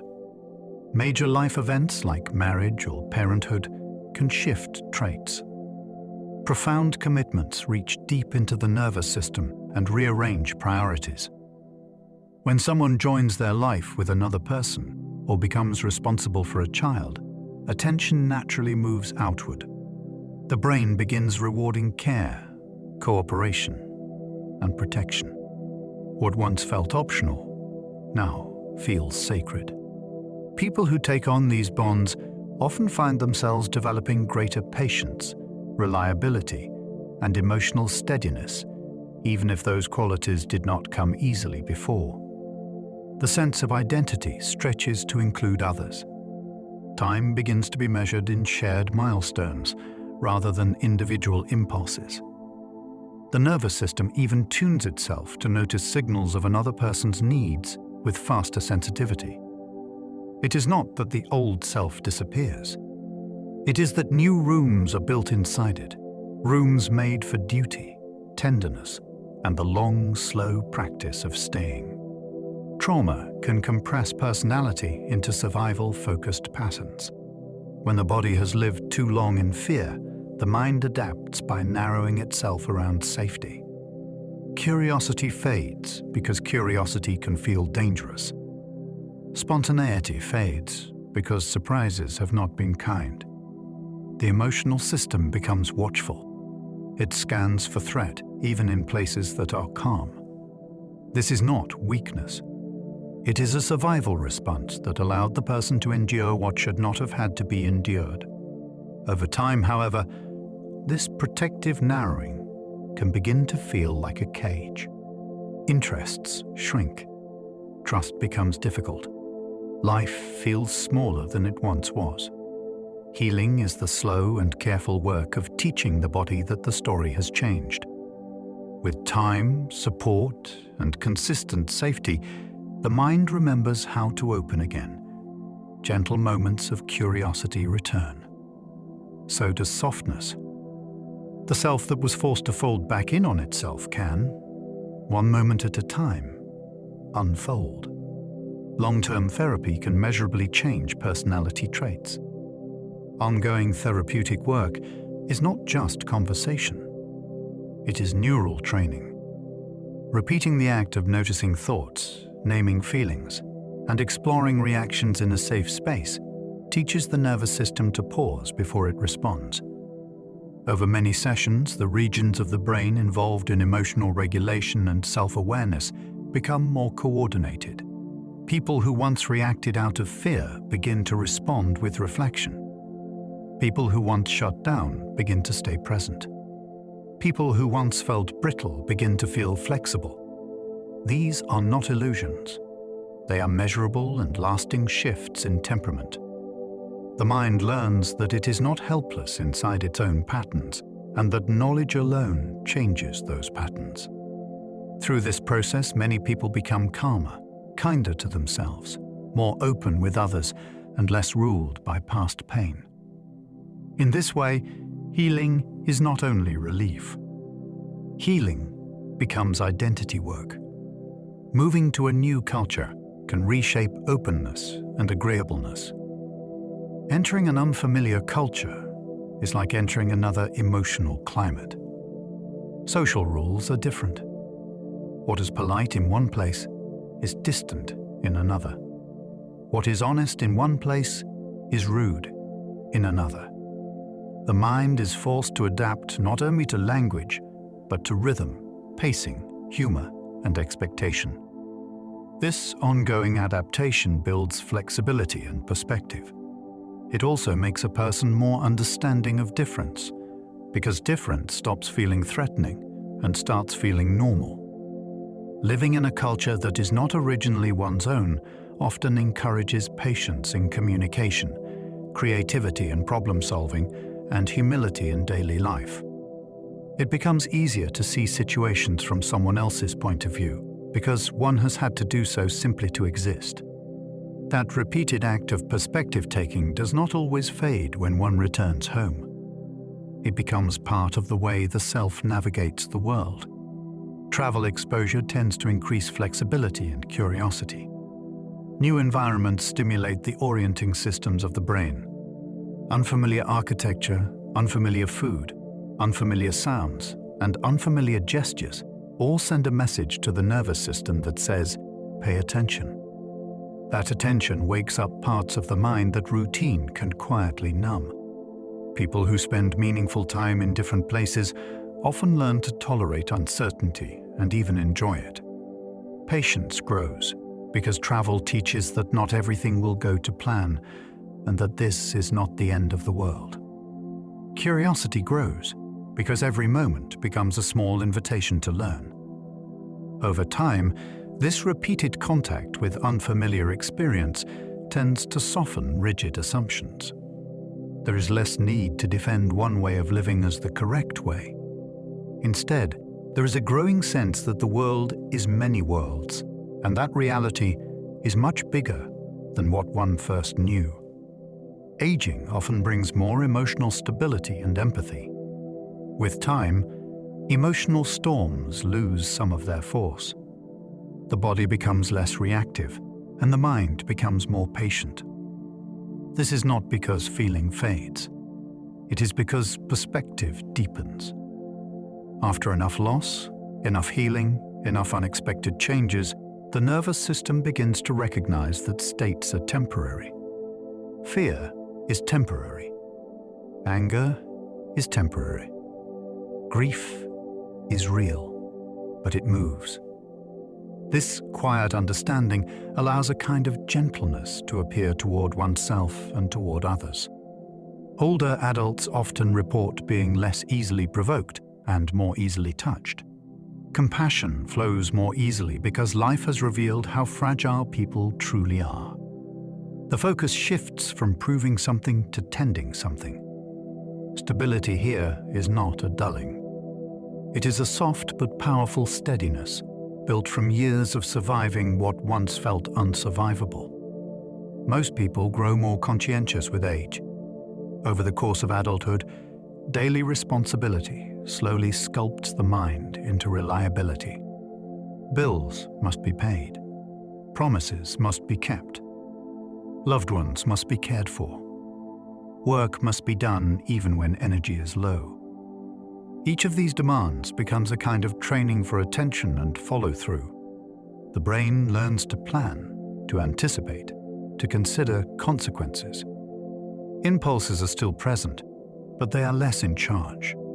The reward system itself begins to change.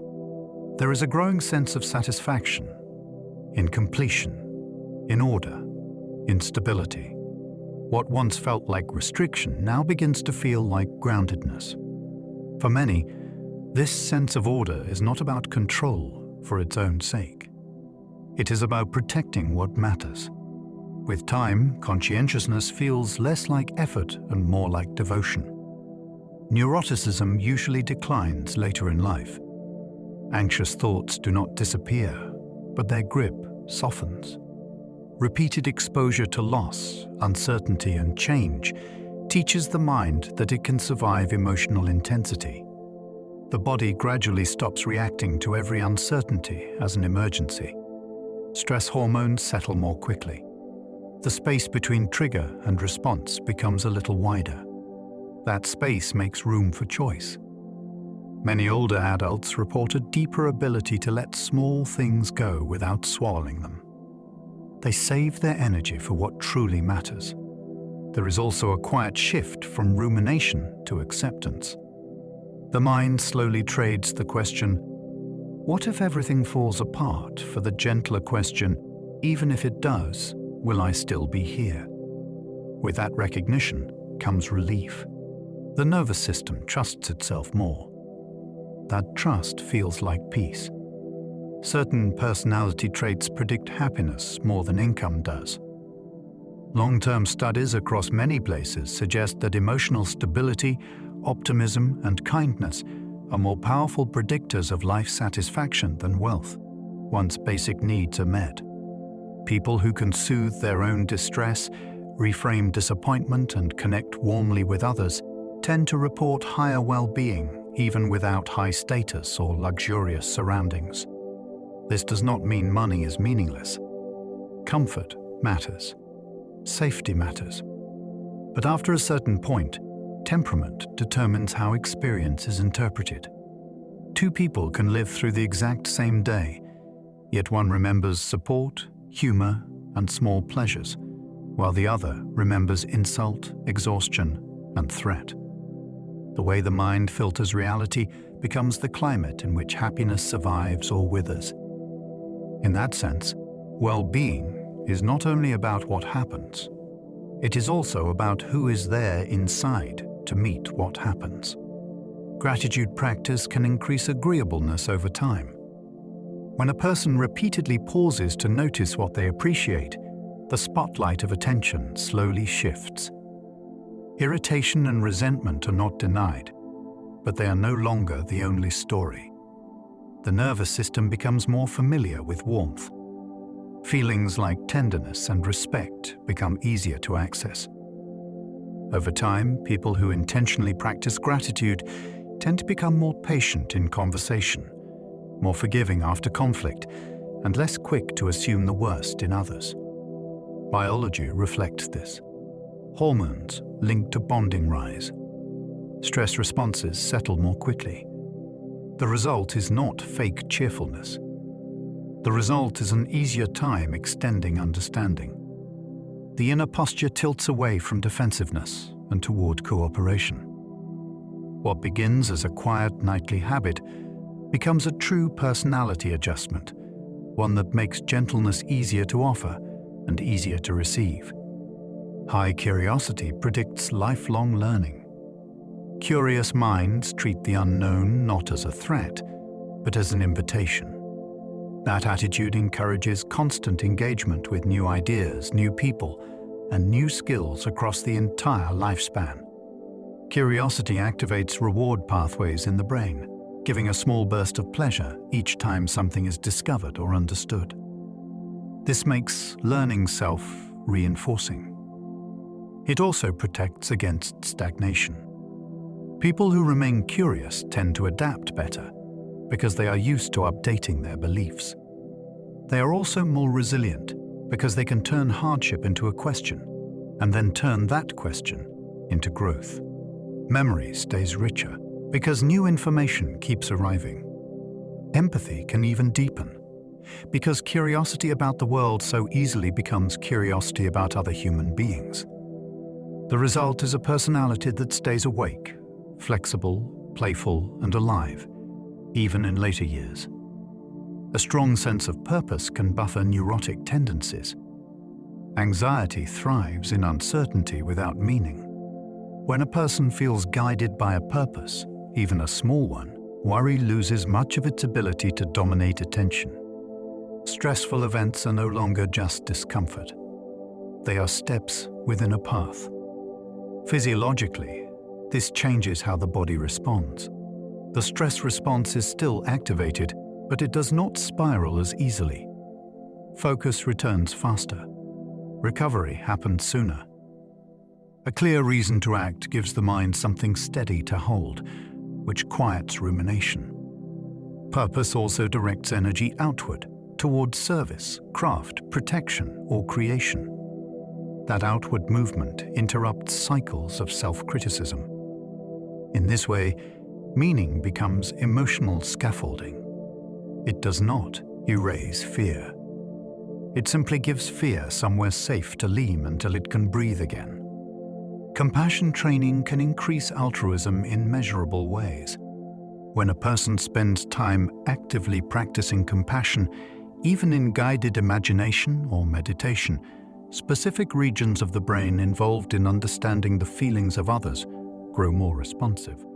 Heart rate patterns begin to reflect calm and receptivity rather than defensiveness.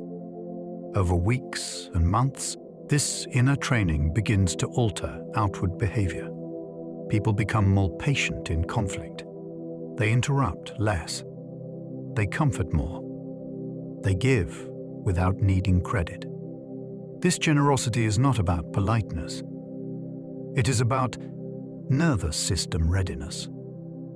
The body actually becomes more willing to care. What is beautiful is that this change often creates a feedback loop. Acts of kindness strengthen connection, and connection deepens well-being, which further supports kindness. Compassion then stops being something you do and becomes something you are. People who express awe regularly report higher life satisfaction.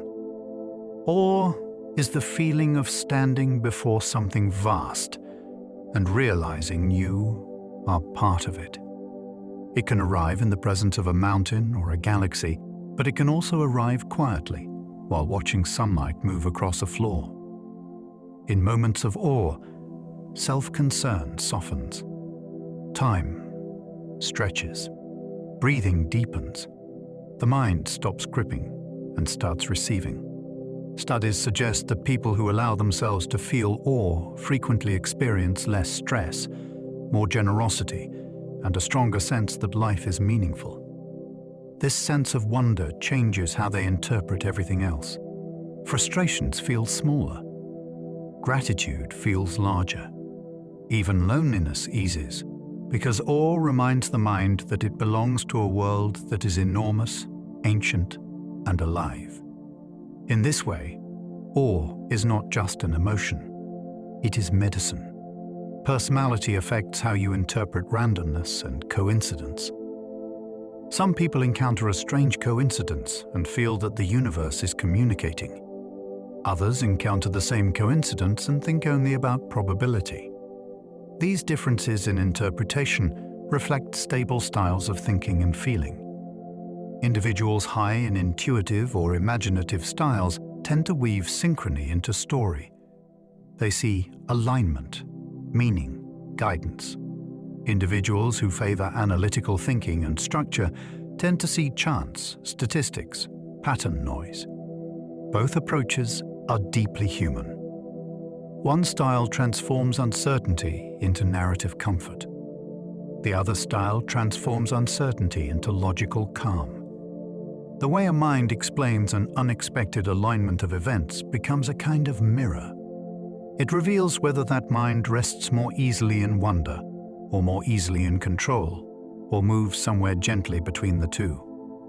Superstitions often arise from high pattern sensitivity. The human brain was built to detect signals that might mean danger, even if those signals later turn out to be nothing. Hearing a sound in tall grass and assuming danger was once a survival advantage. That same instinct remains, but now appears in symbolic form. When two events happen close together, the mind links them. If an outcome mattered emotionally, the link becomes sticky. Over time, the mind can begin to assign power to rituals, gestures, objects, or timing. People who have especially sensitive pattern detection tend to form and keep these associations more easily. The ritual then brings comfort, and the comfort reinforces the ritual. It is not simple superstition. It is ancient vigilance living inside modern thought, trying to create safety in a world that still feels unpredictable. Belief in fate correlates with lower perceived control. When a person believes that life unfolds according to destiny, choice can begin to feel softer, almost secondary. This outlook can protect against regret and guilt. If an outcome was meant to happen, then there is less room for self-blame and less anxiety about the road not taken. At the same time, a strong belief in fate can also lower motivation to act, because effort may feel less necessary. Psychologists observe that this pattern can bring comfort during chaos, but passivity during challenge. The most balanced place seems to be a quiet middle ground where meaning is welcomed, but agency is still claimed. In that space, a person can feel guided without feeling helpless. They can accept limitation without surrendering participation in their own story. Personality influences how you experience art and music. Art does not live solely in the painting or the melody. It lives in the nervous system that receives it. A person who is highly open to experience may feel music almost physically, as color, pressure, warmth, or electricity under the skin. Someone who is highly reflective may use art as a mirror, diving inward and finding memories, future selves, and private longing inside a single sound or image. Someone who is highly energetic may seek rhythm, volume, movement, the pulse of being alive in a shared space. Another person may prefer intricacy and subtlety, the quiet turning gears of harmony and detail. The same song can soothe one listener and unsettle another. The same painting can feel like comfort to one person and confrontation to another. The response is personal, honest, revealing. In that way, art becomes a conversation between creation and character, spoken without words. People high in openness feel chills more often during music. The sensation of shivering during a piece of music is not random. It is the body's way of acknowledging wonder. When a person's mind is especially open to new experiences, sensory and emotional regions of the brain speak to each other with extraordinary intensity. Sound does not stop at the ear. It spreads into the nervous system, touching memory, imagery, and emotion at once. A melody that surprises, a harmony that resolves unexpectedly, or a voice that trembles with feeling can trigger an entire wave of neural response. Dopamine rises, skin tingles, and the listener feels the borders of the self momentarily dissolve. This physical reaction is more common in those who approach life with curiosity and imagination, because their brains are wired to explore rather than defend. Each musical moment becomes a tiny revelation, a reminder that beauty is not only heard but felt, completely and involuntarily, as wonder moving through the body. Extroverts prefer rhythmic music. Introverts prefer complex melodies. Every rhythm and melody connects differently to the nervous system depending on temperament.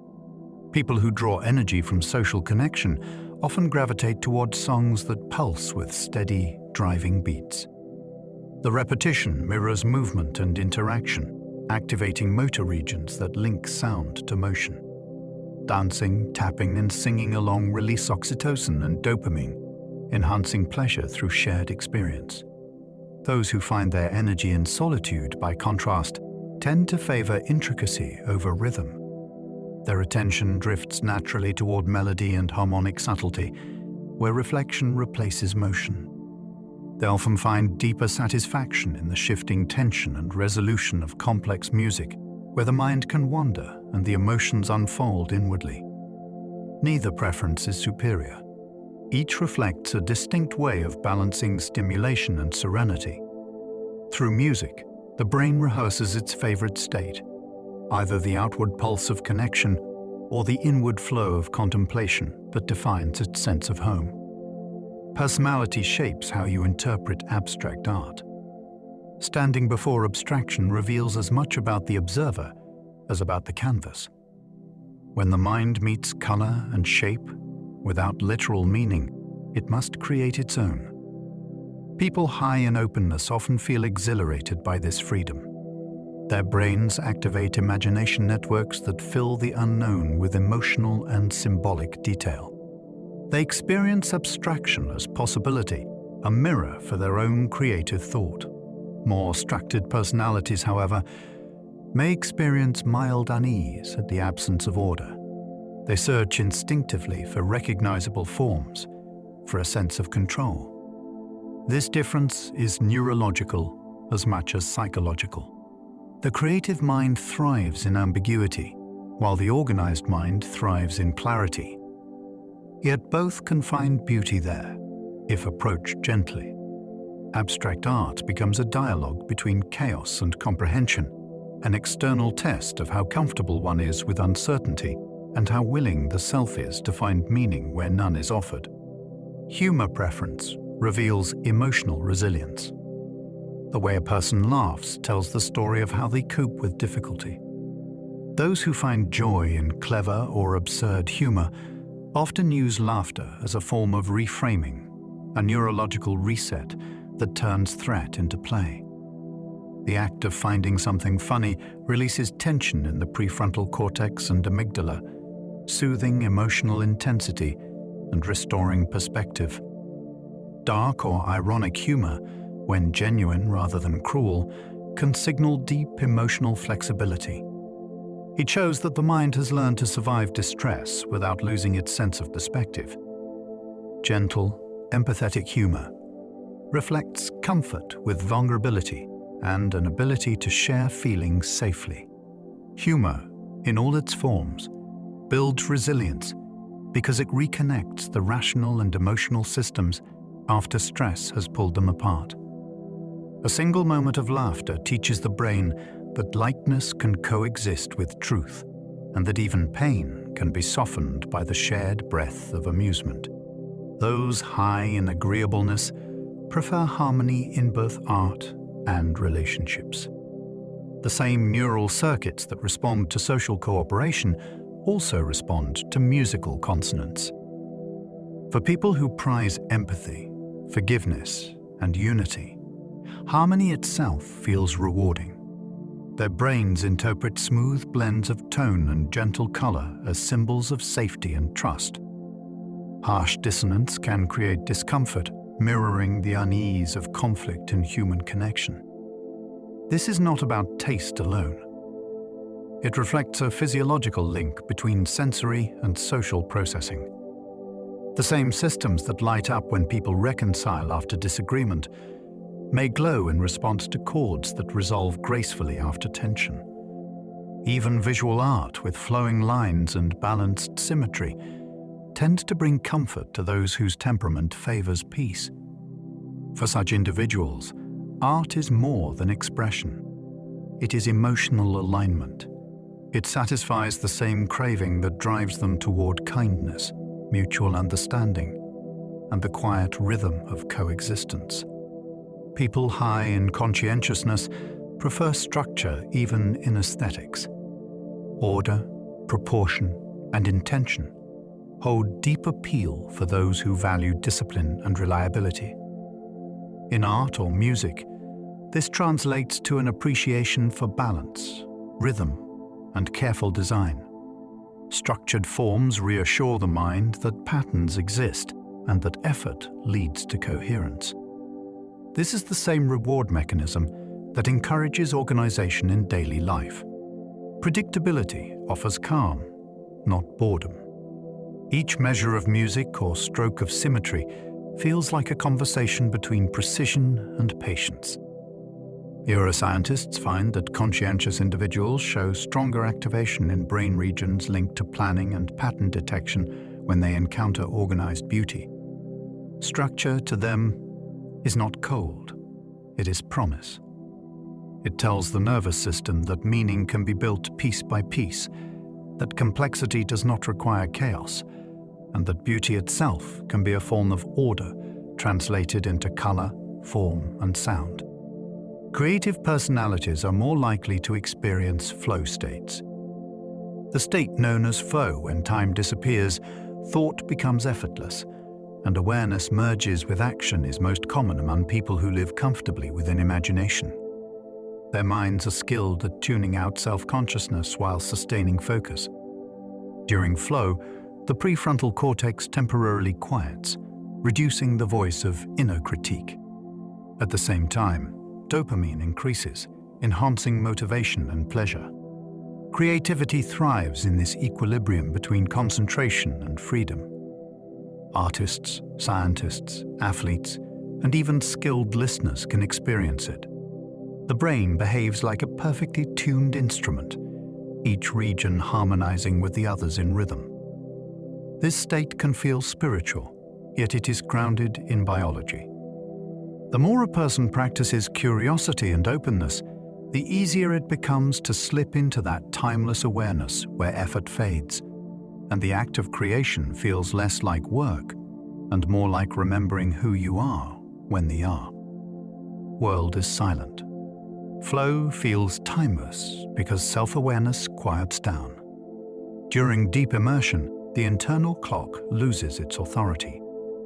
Neural systems that normally track time and monitor self-image reduce their activity, allowing the present moment to expand. The brain's attention networks align so completely with the task that there is no energy left for self-commentary. This absence of inner narration produces the strange sensation that minutes vanish or stretch endlessly. Physiologically, heart rate and breathing stabilize, and stress hormones drop. Creativity and performance peak because no energy is wasted on doubt. When self-awareness returns, people often describe the experience as euphoric, though calm. The paradox is that by forgetting oneself, one becomes most fully engaged. This timelessness has been reported in every field, from painting to mathematics to meditation. It is not escape. It is union, the mind and its work moving as one continuous, wordless motion that feels infinite while it lasts. The drive to seek novelty is wired deep in the brain. Curiosity and exploration have ancient roots in survival. The same neurotransmitter systems that once pushed early humans to find new food sources or safer shelters now encourage the search for stimulation and change. Dopamine surges each time the brain encounters something unfamiliar, rewarding discovery and motivating continued exploration. This built-in system shapes everything from creativity to risk-taking. It is strongest in some people because of small genetic variations that influence dopamine receptors and reward sensitivity.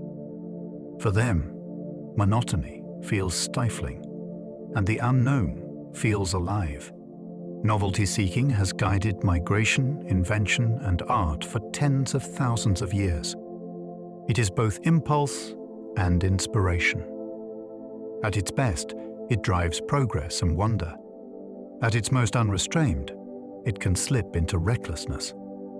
Yet the core instinct remains the same, a quiet biological reminder that life grows through reaching beyond the familiar.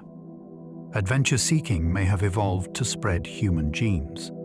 Throughout human history, survival favored not only those who stayed safe, but also those who dared to wander.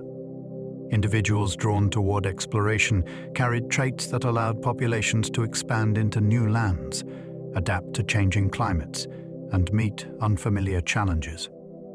This restlessness became part of the species' emotional architecture. The same temperament that propels a person to climb mountains or cross oceans once guided ancestors to seek better hunting grounds or new alliances.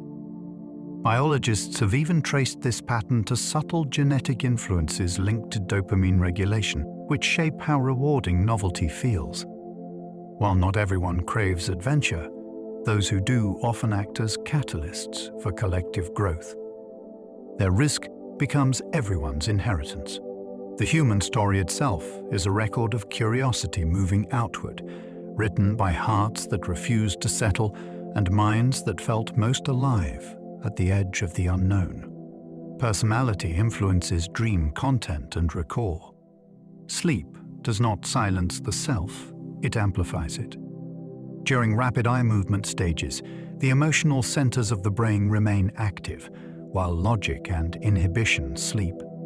The result is a theater where personality takes center stage without restraint. People who are imaginative by nature tend to dream with more vivid color, texture, and storyline. Those inclined toward anxiety experience dreams charged with tension, mirroring their waking vigilance. Meanwhile, reflective or conscientious individuals often report dreams that resemble problem-solving exercises. Memory systems consolidate by weaving real experiences into symbolic narratives, and the tone of those narratives reflects temperament. Even recall varies. Open, introspective minds tend to bring fragments back to waking consciousness, while pragmatic personalities let them fade. Each night's dream cycle becomes a private dialogue between emotion and identity, an unrecorded conversation where the mind quietly reveals what it believes about itself. Extroverts dream of social events more often. The dreaming mind reflects the world it knows best. For those whose energy flows through connection, sleep does not end the social story, it continues it in symbolic form. Conversations, gatherings, laughter, and shared adventures appear frequently in their dreams. The same brain regions responsible for empathy and social cognition remain active, constructing imagined communities that mirror real-life preferences.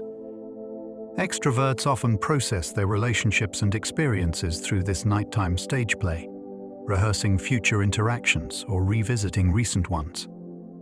Their dreams may carry emotional warmth or excitement rather than isolation, serving as a kind of overnight renewal of belonging. These patterns reveal that dreaming is not only the brain's maintenance cycle, it is a continuation of personality, where even unconscious life prefers the same rhythm of human presence that fuels waking joy. Neurotic dreamers have more vivid nightmares. When anxiety is a frequent companion in waking life, it tends to follow the mind into sleep. Emotional centers such as the amygdala and anterior cingulate cortex remain highly reactive during dreaming, producing scenes charged with fear, loss, or helplessness. These nightmares are not punishments. They are the brain's attempt to rehearse survival, to practice responding to distress without real danger.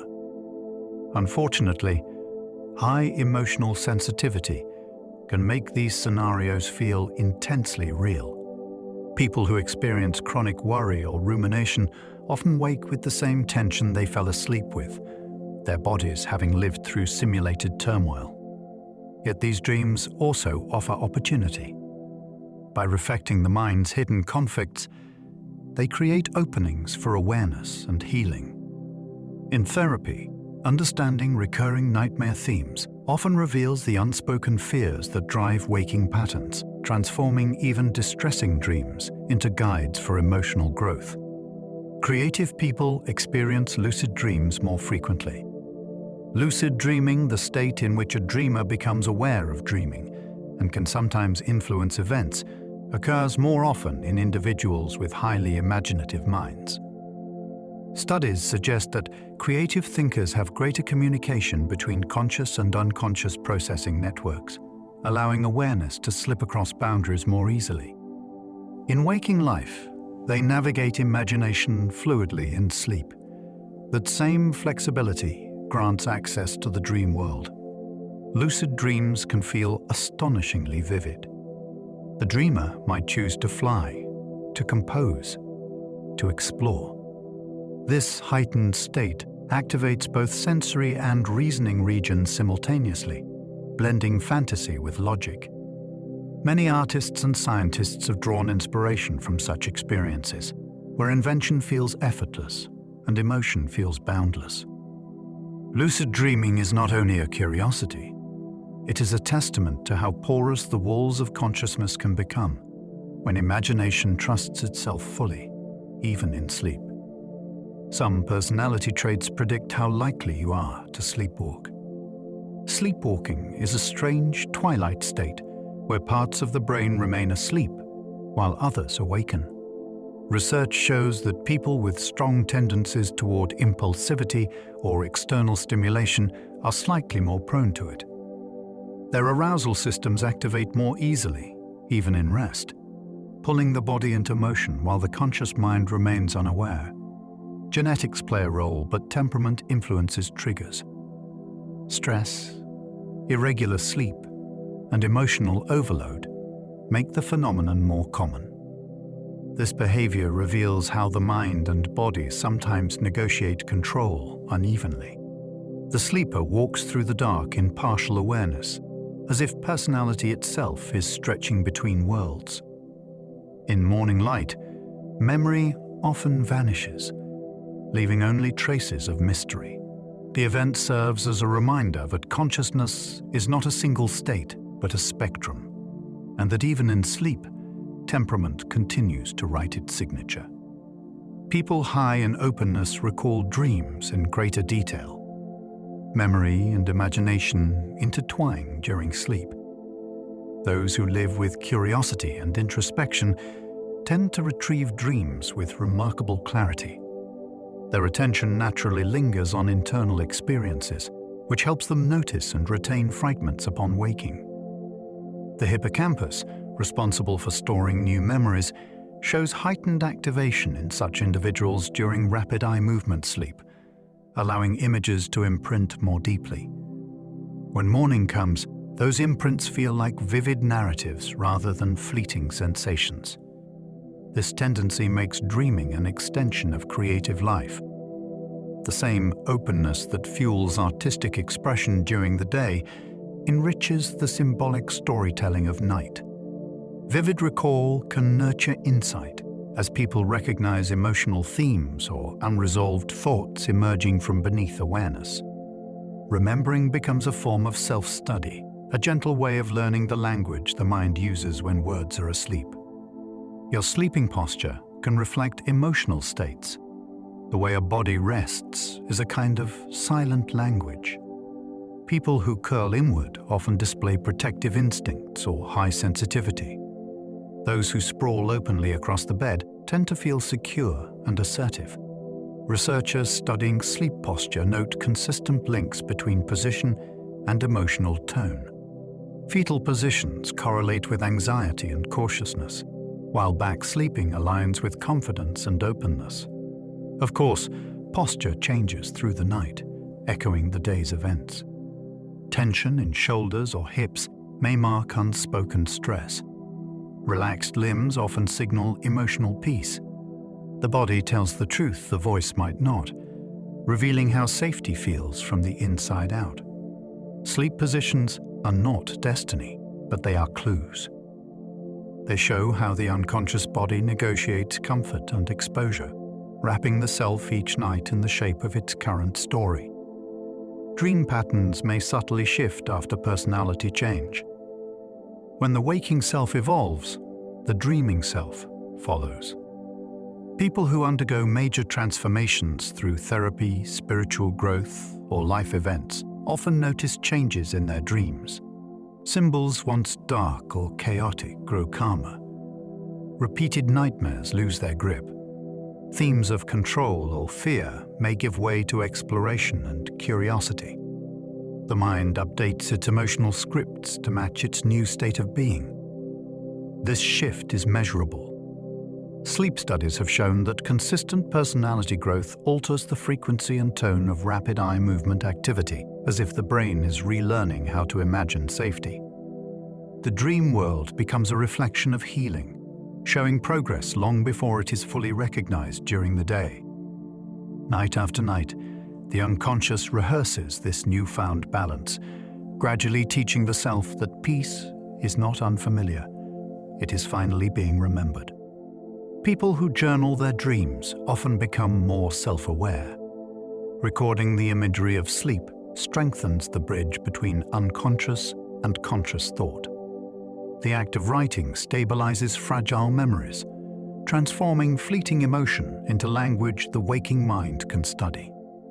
Over time, patterns appear, symbols that repeat, fears that dissolve, insights that surface unbidden. This regular reflection builds metacognition, the ability to observe one's own thinking.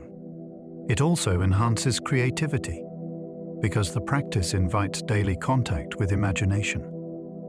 The more someone writes, the more vividly they recall, forming a feedback loop of awareness. Dream journaling becomes less about interpretation and more about intimacy with the self. It teaches gentle attention, patience, and curiosity toward one's inner life. Eventually, even waking thoughts begin to carry that same awareness, making the person more attuned, more present, and more at ease inside the vast landscape of their own mind.